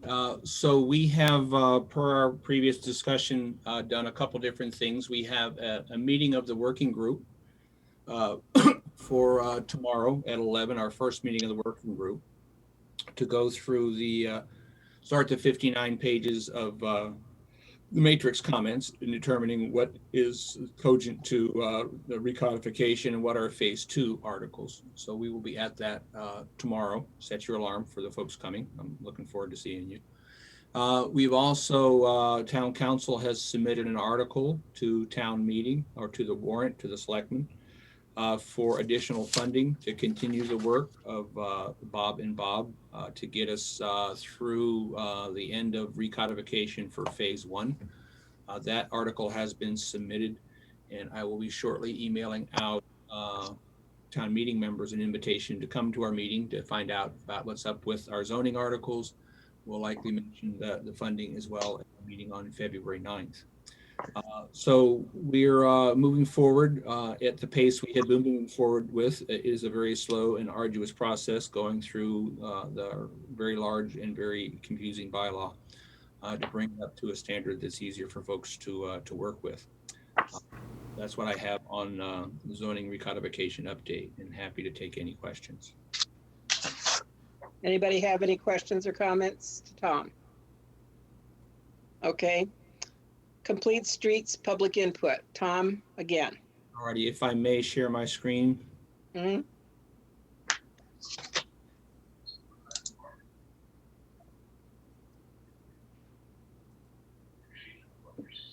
So likely what you have before you right now is the Cape Cod Commission's Falmouth Complete Streets website that they have put together. Public comments are open through February 5th for anyone who wishes to make comments for things that we should look at under our complete streets prioritization. You'll get it. Our complete streets prioritization plan, easy for me to say. There are a couple different options. You can use the public comment tool, which I'll do my best to demonstrate in just a moment or two. Or you can just send an email in you can send it into the planning office, or more properly through to Colleen Medeiros at the Cape Cod Commission. This information is available on the website, but if it's easy for folks to just send us a note here, we will forward them along. So I know that at the hearing that we had on the 13th, we had a pretty good turnout. I'm going to say there was probably 20 plus folks there. I believe Charlotte was there, Paul was there until he had to leave to go to another meeting. So we had a pretty good first take. So here is the public comment tool. I'm going to see how this works. Let's try this one over here. So this is a section that I sort of looked at previously. So if per se, as part of your complete streets suggestions, you wanted to say at Fresh Pond Road, where the sidewalk ends here at the air park, if you wanted to add a sidewalk to this, you'd simply come up to this right corner here and click on the pedestrian mark, and then just drag that sidewalk down here to Fonseca Park, which is a darling little ball field. It says pedestrian type solution, add sidewalk. Add sidewalk.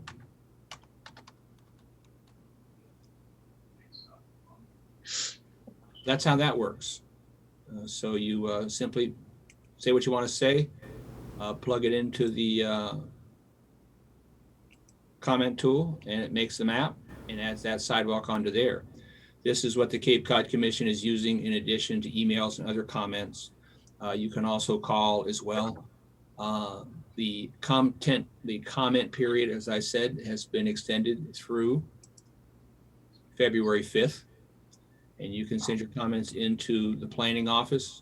You can send them into the Cape Cod Commission to Colleen Medeiros, or you can call them at the number 744-1226 Most of the folks at the commission are working remotely, but they do answer their phones and they do take care of business while we're not there. For anyone who wishes to watch the presentation that was done previously on the 13th, also on the website is the presentation they put together, sort of laying out the process. We won't hit the play button tonight, but for anybody who missed that meeting on the 13th, you can relive it in the comfort of your own home, watching the YouTube video and making your public comment either through the comment tool or calling or emailing or going old school and putting something on a stamp and sending it in to us, and we will get it to the Cape Cod Commission. Okay. And we had a comment come through from Scott Lindell inviting us to participate in something on February 3rd.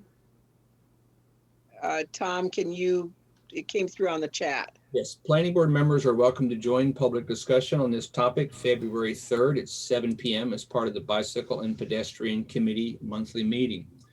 And we've got in our correspondence, before I forget, Scott, we've got something in our correspondence on the transportation management as well that we'll get to in a bit. Okay. So we've got plenty of invitations to chime in on Complete Streets. Okay. I believe Mr. Dreyer had a. Oh, Paul, I'm sorry, I didn't see you there.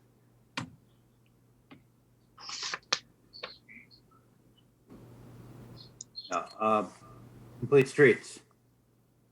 Some members of the Transportation Management Committee are interested in doing an update of the Complete Streets because it's almost a year since it was initiated.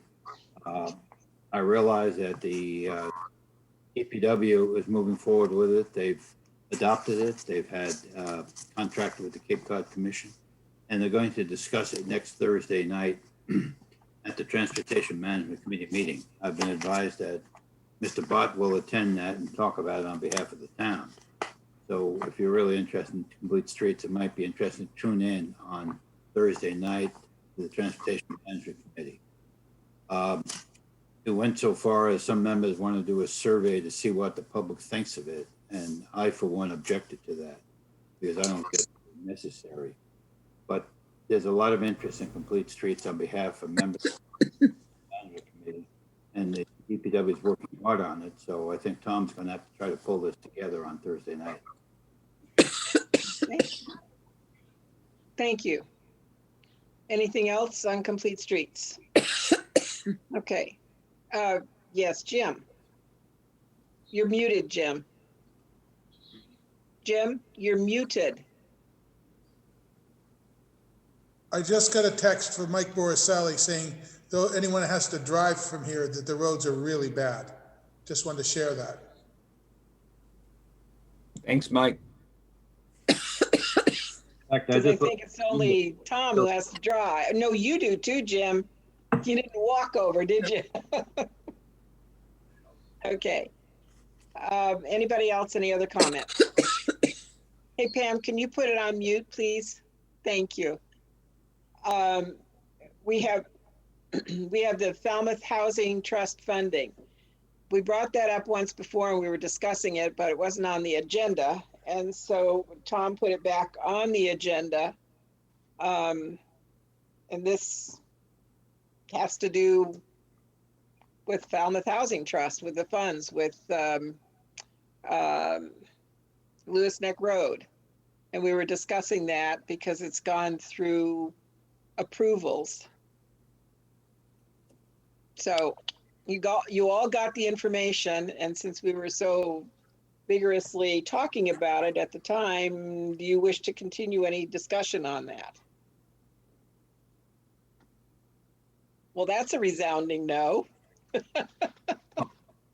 Yes, Paul.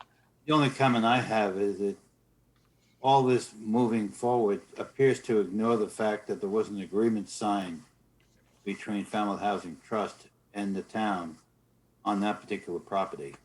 Right. And I don't know how you continue funding it if that agreement is still in force. I would think that agreement would have to be revised, terminated, and somehow changed to be able to move forward.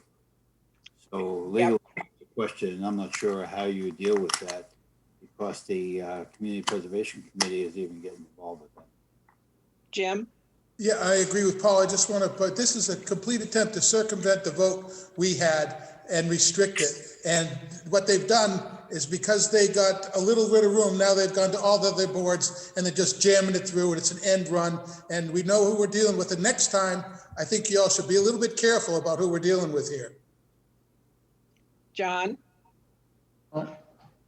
Just to clarify, this is only for funding for affordable housing. It's not an end around about anything. If the 4 homes never get approved, the funding doesn't go through and it goes to another project somewhere else. It's only about funding affordable housing.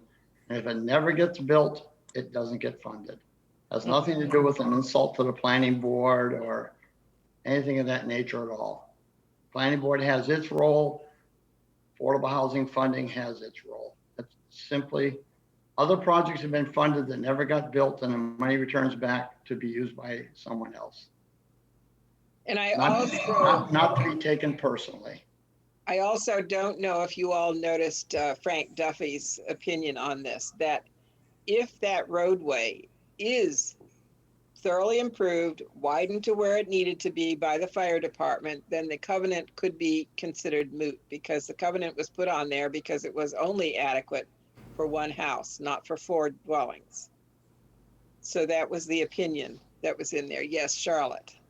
I couldn't understand from what was in the packet when they said the roadway would be improved. Our concern was improving only that roadway, didn't actually carry the improvement all the way back out to the street. So what would it do that? Does it make the access improved? Or I'm just curious. I realize it's moved beyond us. That's it. Right. Out of our hands, but I just wondered. Tom, you had an answer. So we had some email correspondence with Peter Johnson Staub about the covenant, not necessarily the covenant for Falmouth Housing Trust, but the covenant for Mr. Fender, whose property is down the way. And the recommendation basically says, if the improvements that are proposed for Mr. Fender's lot are done, then they would recommend funding the 4 units on there in spite of the covenant that the planning board had placed on the property. Frank has noted that this is, as the chair just pointed out, this is an appropriate recommendation. The proposed road improvements, if undertaken and completed, will make the covenant difficult to enforce. By coupling the Falmouth Housing Affordable Grant with FHC's contribution to projects, you promote the completion of these improvements. The difficulty is to Mr. Fender's chagrin, is that the improvements that are required are on someone else's property. Some other people are the people who live on Carroll Avenue, and they would have to agree to let someone make improvements on their property. And in the absence of that, it's unlikely the road would be improved, and that condition wouldn't be met in order to comply for the funding that's been requested. I don't really know the process very well, but as John just told us, if the funds aren't spent, and I don't know what that time frame is, then they go back into the pool. But this is, the board started talking about it the other night, and I wanted to make sure everybody had the information in hand up until the 25th. So right now, the most recent correspondence you got that I forwarded notes that the CPC on the 14th unanimously recommended the expenditure of $260,000. And this now goes to the Board of Selectmen. This email is for the purpose of documenting that vote of whenever the issue comes before the Select Board. So that's where we're at right now. So the covenant right now is still in place as far as Falmouth Housing Trust goes, because the road has not been sufficiently improved. That's what my understanding is.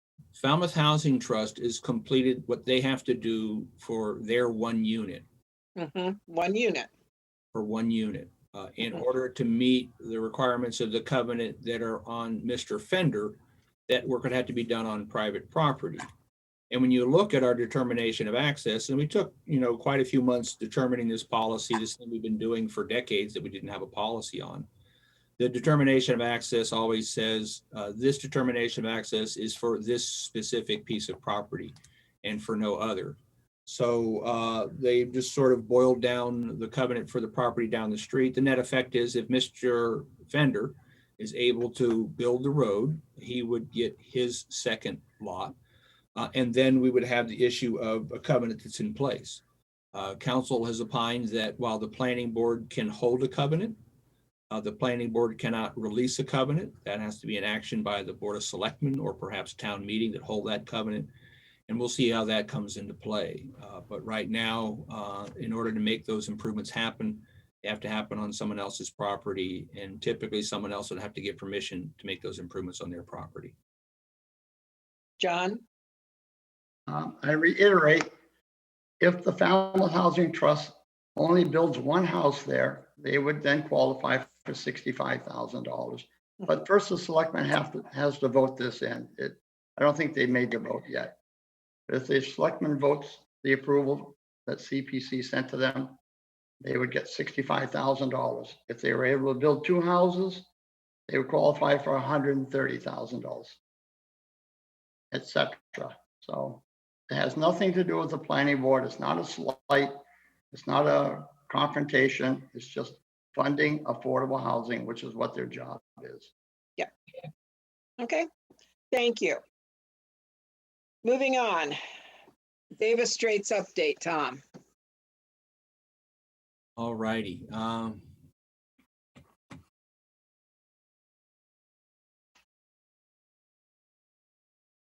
did this one fall off the wayside? So once again, we are in the midst of looking for feedback for the Davis Straits project. I'm going to share my screen and just bring our website up again.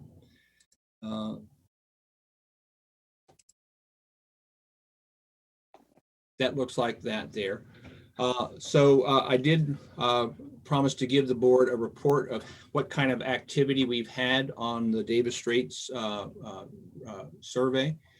I reached out to Jeff Davis today from Horsley Witten, who is our contact for that. His reply was, I am staffing the Texas Virtual Community-Based Water Resilience Workshop today on January 26th. If you're part of that workshop, I'll respond shortly. If you're not, I'll respond as soon as I'm able. So I wasn't able to get a hold of Jeff today. I probably should have tried earlier, but at last chat, we really had some really paltry responses to our survey. So we talked about before, we are looking at putting a paper copy in and sending it out with the collector's bills in February. We'll continue to promote this. I'm speaking about it. I have an 89-second presentation at the Board of Selectmen's meeting on February 1st. I also reached out to WCAI. You may recall that maybe a year or so ago, maybe 2 years ago, Sarah Mises-Tan from WCAI reached out to us. I think they talked to me, maybe they talked to Jim, I forget, and suggested that after hearing their story today on a better internet for Falmouth, the Falmouth net fiber optic topic, I suggested this might be a great topic for them to cover at one of their point broadcast or some other broadcast. We've also talked about putting something together for FCT, but frankly, I haven't had an opportunity to reach out to FCT, but I think Jim and Pat have talked about what they did prior to, maybe I think it was for accessory housing units. So I'm going to stop this screen in just a second to get Jim back on the screen because I'm sure he wants to talk about this. But on the Davis Straits website, davisstraits.com, the easiest website to type in, that last tab over here at the top right is Take Action, where someone can go ahead and take the survey. It's a couple pages. It's pretty quick and painless. And I encourage folks to take a look at the website and the survey and plug that information in. But we're certainly going to need to do more to bring out some peeps to get some feedback for Davis Straits.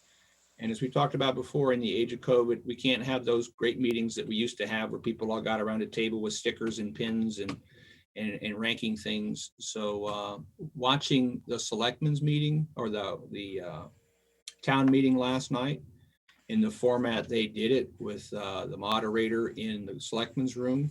I think that really had very good graphics from what I could see, and better, no offense to all the little boxes in front of me, but I think looking at trying to do sort of an outreach meeting that way with our consultants might be another opportunity as well. But we're certainly going to have to ramp up the excitement for this. My dulcet monotones at this point of the night probably aren't helping much. But that's where we're at, and we need to get more of the word out there and get more feedback on this. Hey, Jim? Can we send an invitation to the link to all town meeting members? Just send them an email, say, here's a reminder, there's surveys here. And see if... That is one of the 3 emails I have queued up. I didn't want to send it prior to town meeting because I don't like to have stuff in their box when they got a town meeting coming up. I went to bed again last night and didn't finish it. I worked on it today. I've sent that to the staff to take a look at.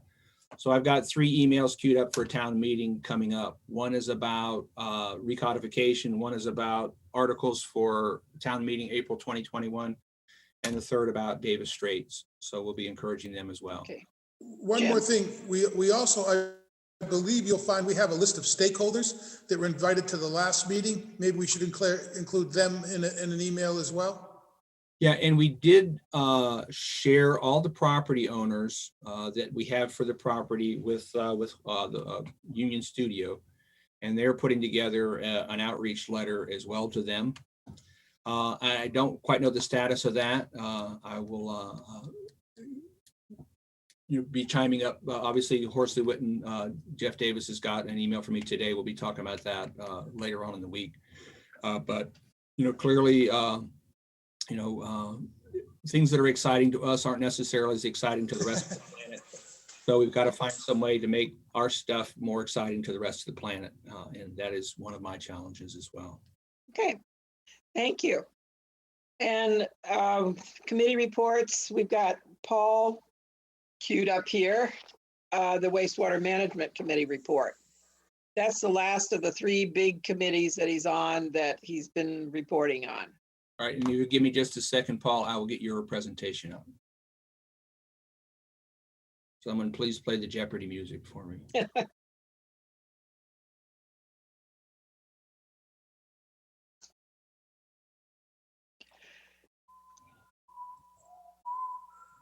That's not the Jeopardy music. That might be High Plains Drifter.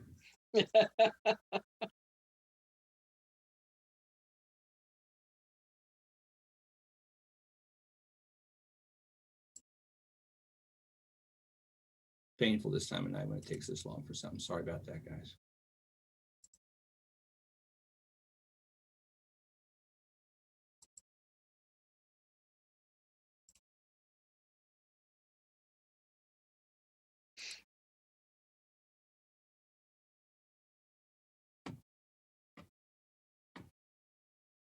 Alrighty then, we are up, and I'm going to share my screen and we'll turn the microphone over to Mr. Dreyer.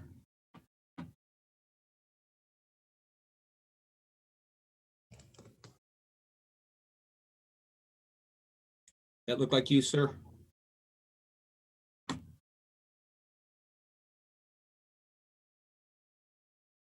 Okay, you're missing the front page, but basically, I've been attending meetings all year, the last 2 years, I guess, on the Water Quality Management Committee.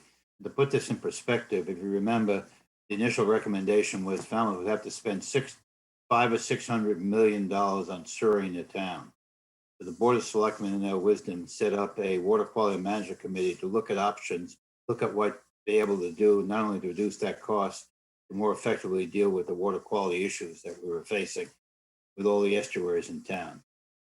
The number of activities that really have happened. The comprehensive wastewater management plan was approved by the state in February of this year. So that's been a big success.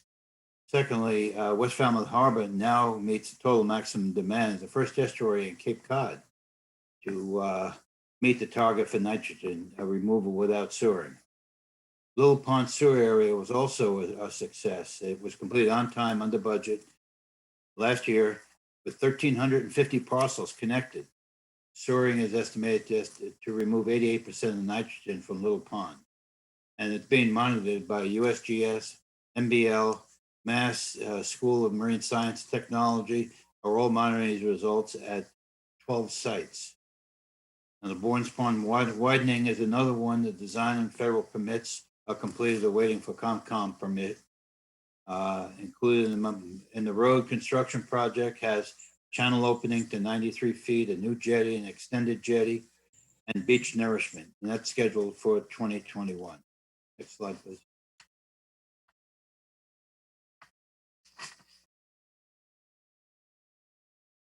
The IA nitrogen reducing systems are in progress. The Falmouth received grants from EPA and the county for implementing nitrogen removal. 30 systems have been installed in West Falmouth with Buzzards Bay Coalition, and trying to determine the impact of the removal of the installed systems and how effective they really are.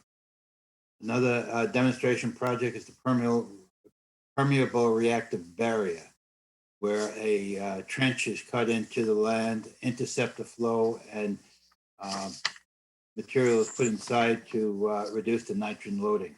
The demonstration project near Great Pond was partnered with Hui, and they received a grant for that. And there's some preliminary results that they reported on last week at the Water Quality Management Committee. It's moving fairly well. How long it would take and the number of different options are being done, but it is a project that's ongoing. The Eel River Shellfish Demonstration Project is partnering with local growers to see how much nitrogen removal can occur. And even the Coonamessett River Restoration Project are looking at the Woodwell Climate Science Center to determine the nitrogen removal as a result of that project. Next slide, please. Mill Pond Restoration Project is a demonstration project near Green Pond. CMAS recommends aeration, harvesting, and detention pond, and they're partnering with the East Falmouth Village Association. The agricultural project on Bourne Pond is looking at the highlights of site selection in certain areas to optimize oyster density in that pond. The pond management plan is evaluating the feasibility of low pressure collection systems versus innovative alternative septic systems. And the next phase of Falmouth sewering is targeted for T-Ticket, Acapesket in the area of Great Pond. And planning has commenced with construction anticipated probably in 2026. Next slide, please. Number of reviews are going on. The low pressure system that's been completed, they're comparing cost and issues with other towns, and many of the towns choose the Falmouth option. So that's a big support for what Falmouth has decided to do with the grinder pump systems. Wastewater treatment plant, last night or Monday night, they approved a funding for improvements to wastewater treatment system design. And the capacity is rated about 1.2, although that's being evaluated. And the permitted discharge is only 710,000 gallons per day at 2 sites. The proposed plant upgrades include a number of things: a third sequencing batch reactor, flexibility for flows, new sludger treatment technology, and electric and communications improvements in the control building. Wastewater discharge, that's a big issue because we're limited on the amount of discharge we can have. Several evaluations being conducted for tertiary treated effluent and land sites. One off Blackford Shop Road, another one, the Allen parcel in East Falmouth, the Augusta parcel in T-Ticket, and the Falmouth Country Club site. And there's also 2 potential, and I emphasize the word potential in quotes, of ocean outfall in Vineyard Sound, Buzzards Bay. They anticipated studies to look at the evaluating existing discharge capacity, because that's what's limiting what we can do on the flows and connections.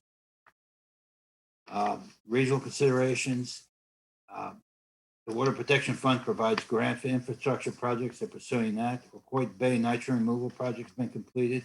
And there's some consideration of a future site at Joint Base Cape Cod in coordination with the towns, surrounding towns in that area.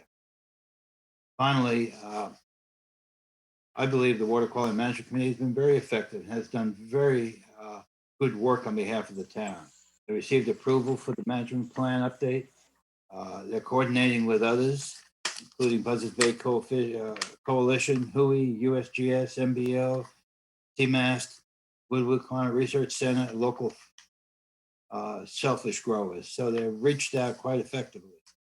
They're initiating several demonstration projects and have obtained grant funding for some alternatives. They've provided a viable model for wastewater treatment alternatives for other Cape communities, and people are looking to Falmouth as a leader in this system. And they're pursuing potential partnerships for regional wastewater treatment. So there's been a lot of success so far. They continue to work. And one of the things of interest to this particular board is that at the meeting on Thursday, they've suggested a subcommittee to look at some perhaps changes to bylaws. And they've asked George Hufeld to be on that, John Waterbury, and me to be part of that subgroup. If someone else would like to be on it, that's fine with me. We can talk about it. And some of the things we might want to look at, the rules for the Board of Health, the zone of contamination, the distance to water quantities, whether they should reduce to 12 milligrams per liter to 10. The monitoring requirements, that's become very onerous for the individual homeowners, and might be able to do that on more of an aerial basis rather than each homeowner have to do that every year. And they want to design some other things like licensing requirements. Licensing means a lot of people, different people. There's different grades of treatment levels. We have grade 5 of the treatment plan here. We have grade 2 look at septic tanks. So there needs a clarification on that as well. So I think that they're moving very forward. It's a very active group, and I think they've done a very good job over the last couple of years. This is put together with some input from Eric Turkington and Amy Lowell, who's been helpful in making sense out of all the work they've been doing. Thank you. Thank you, Paul. Thank you for all of your work on this too. I have gotten a letter. Pat, Yes, Charlotte, before we move on, could I ask Paul a question? of course. Yeah, Paul, you've done a terrific job summarizing all of this and presenting it to us. Thank you very much. On the first slide that you presented, you said that at Little Pond Sewer Area, the sewering will remove 88% of the nitrogen from Little Pond. How long does that take to do once the sewering, it's been completed on time, under budget, and they're all connected now? How long before they've removed all that nitrogen? Well, they've measured that. That's how they came up with 88%. Oh, so it already has. That wasn't a guess. That's not a guess. That was a measured amount. So at some point, it will be 100%. Well, Or close. close. Okay, I just wondered. Thank you. John, Yes, thank you. Paul, when you discuss wastewater discharge, could you explain what you mean by tertiary treated effluent? What's going to happen to that? Is that above ground treatment or? Well, there's different levels of treatment. Primary is just removing solids. Secondary is more of a biological treatment, and tertiary is a much more advanced treatment. And they use tertiary particularly for ocean outfalls, but also for the beds that they're using, so they don't clog the beds. So there's advanced treatment being done before the discharge occurs on land application or anywhere else, and they're doing that on the site near the wastewater treatment plant. If you go into the Tech Park on the right-hand side, as you first go in, there's a big basin there that sometimes is empty, sometimes it isn't, but they use that as one of the discharge areas from the treatment plant. Thank you. And as I understand, one of the anecdotes for a tertiary treatment system is that someone is willing to drink the water that comes out of the pipe for the tertiary treatment. Not me. Go ahead. I wasn't asking for volunteers, but that's what, that's sort of the proof is in the pudding sort of thing that Yeah. I've seen people or heard of people doing. I think Tertiary that's is part of that's the town planner's job. If I get home tonight, I'll put it on the list of things to do. Okay. We have announcements next, but I don't know where this fits in. It's an email from Allison Lashen, and there's a link that she'd like us to click into. Does everybody have that email from her? No. There's a questionnaire that she wants the planning board to fill out. It's a beta questionnaire, and this is in regard to the Transportation Management Committee, the downtown traffic and parking. Give me And just so- a second, I can bring that up for you. Okay, Paul suggested that the planning board might be a really good body to test it. But of course, she wanted the response by tomorrow. So I'm just saying that if Tom can forward this to everybody, then you can click on it and participate in this study. So Allison's correspondence was that she serves on the Transportation Management Committee with Paul Dreyer and would like the planning board to take a look at their beta survey. Dear planning board members, the Transportation Committee on which I serve is conducting a survey as part of its efforts to tackle downtown traffic and parking issues. We are currently in a beta testing, asking select people to try out the survey and give us feedback about the survey instrument. We would love it if you would do this. Let me know if glitches, if the questions are confusing or don't make sense, it could be worded better. You can find it to make comments. You can ask for the SurveyMonkey login. You don't need to do that if you don't want. Just send me, Allison, those comments in email for now. And at this point, restrict your comments to the survey itself, not the topic. You'll have a chance for that later. If you have glitches, please let me know what type of device and what browser you're used. Please complete your trial run comments by Wednesday, the 27th. I'll have them before our meeting on the 28th. So I believe you've seen that in your inbox, but we will send it out again, or just so everybody has it if they want to partake in the beta testing, the Traffic Management Committee's test survey. Great. Thank you. Thank you, Tom. Are there any announcements? Okay, we have no other. Yes, Paul? I looked out the window. It's snowing pretty hard. Again? Still. Ugh. Oh, boy. If you Well, don't it have, had stopped. It had stopped for a little while. Hey, Tom, you have a cot there? You might not want to go home tonight. We have no other. I've got Marion's car. It's okay. Oh, okay. We've got no other general correspondence. Yes, Tom? We do have one that Oh. sort of hit the cutting room floor at our last meeting. The Cape Cod Commission has put together a third business survey about business impacts of coronavirus. They are asking local businesses to participate in it. I believe we have forwarded on to the Chamber of Commerce as well. So these impacts of the here it is right here. From Chloe Schaefer, the chief planner, Cape Cod Commission, Cape Cod Chamber and Cape Cod Commission have issued a third business impact survey, continuing efforts to understand local businesses' needs during and after the COVID pandemic. We appreciate your support into reaching out as many businesses as possible and sharing this survey with the Cape Cod business owners in your network. So as I said, we will be putting it on our website as well, reaching out and working through the chamber, as well as making announcements at every chance we get at these meetings, as well as selectmen's meetings as well. Okay. Future agenda items. I think you all got a notice to, yes, Paul?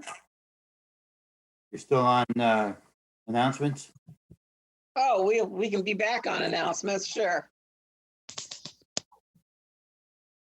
There's a Spritzel magazine by the Woodhull Historical Collection with Charles Crane on the cover. And it's an interesting article by an unknown author. Oh, lovely. So you may want to pick it up at the That's his wife's painting on the back of it. It's beautiful. And for the Okay. record, no one has mentioned Shiverick's Pond since last night's town meeting. Right. Yep. So our next meeting is February 9th, and it's scheduled for warrant articles. We have 5 that we have to, it's the hearing. And we also have a couple of decisions from tonight that we'll be looking at there. February 13th is a joint meeting with the Board of Selectmen. Do we have a time for that? I haven't seen anything about a time for that yet. We Neither talked have I. about, we talked about Saturday morning. I don't know that we've identified what hour of the morning we're going to start at, but we still have to put together some content for that as well. So we're just not flailing at things. So the staff will be working with our folks with Union Studios and other staff departments to have some content put together for that meeting on the 13th. So we are going to be very busy between now and the 13th, putting that together and dealing with the warrant articles. Okay. Assume that's a Zoom meeting. You're- Yes. It would be a Zoom meeting. There's no other way we can do it. Yes, I think John Drury was buying everyone breakfast as I last recall. And then he's dropping it off at all of our homes, delivering it. He's a very good Of boy. course. John, you're such a sweetheart. In the meantime, I just have to tell you that I have 6% energy left in my device here. Oh my So gosh. If we get cut off, you'll know why. Well, guess what? It is 8:50. Move This to meeting is adjourn. adjourned. Okay.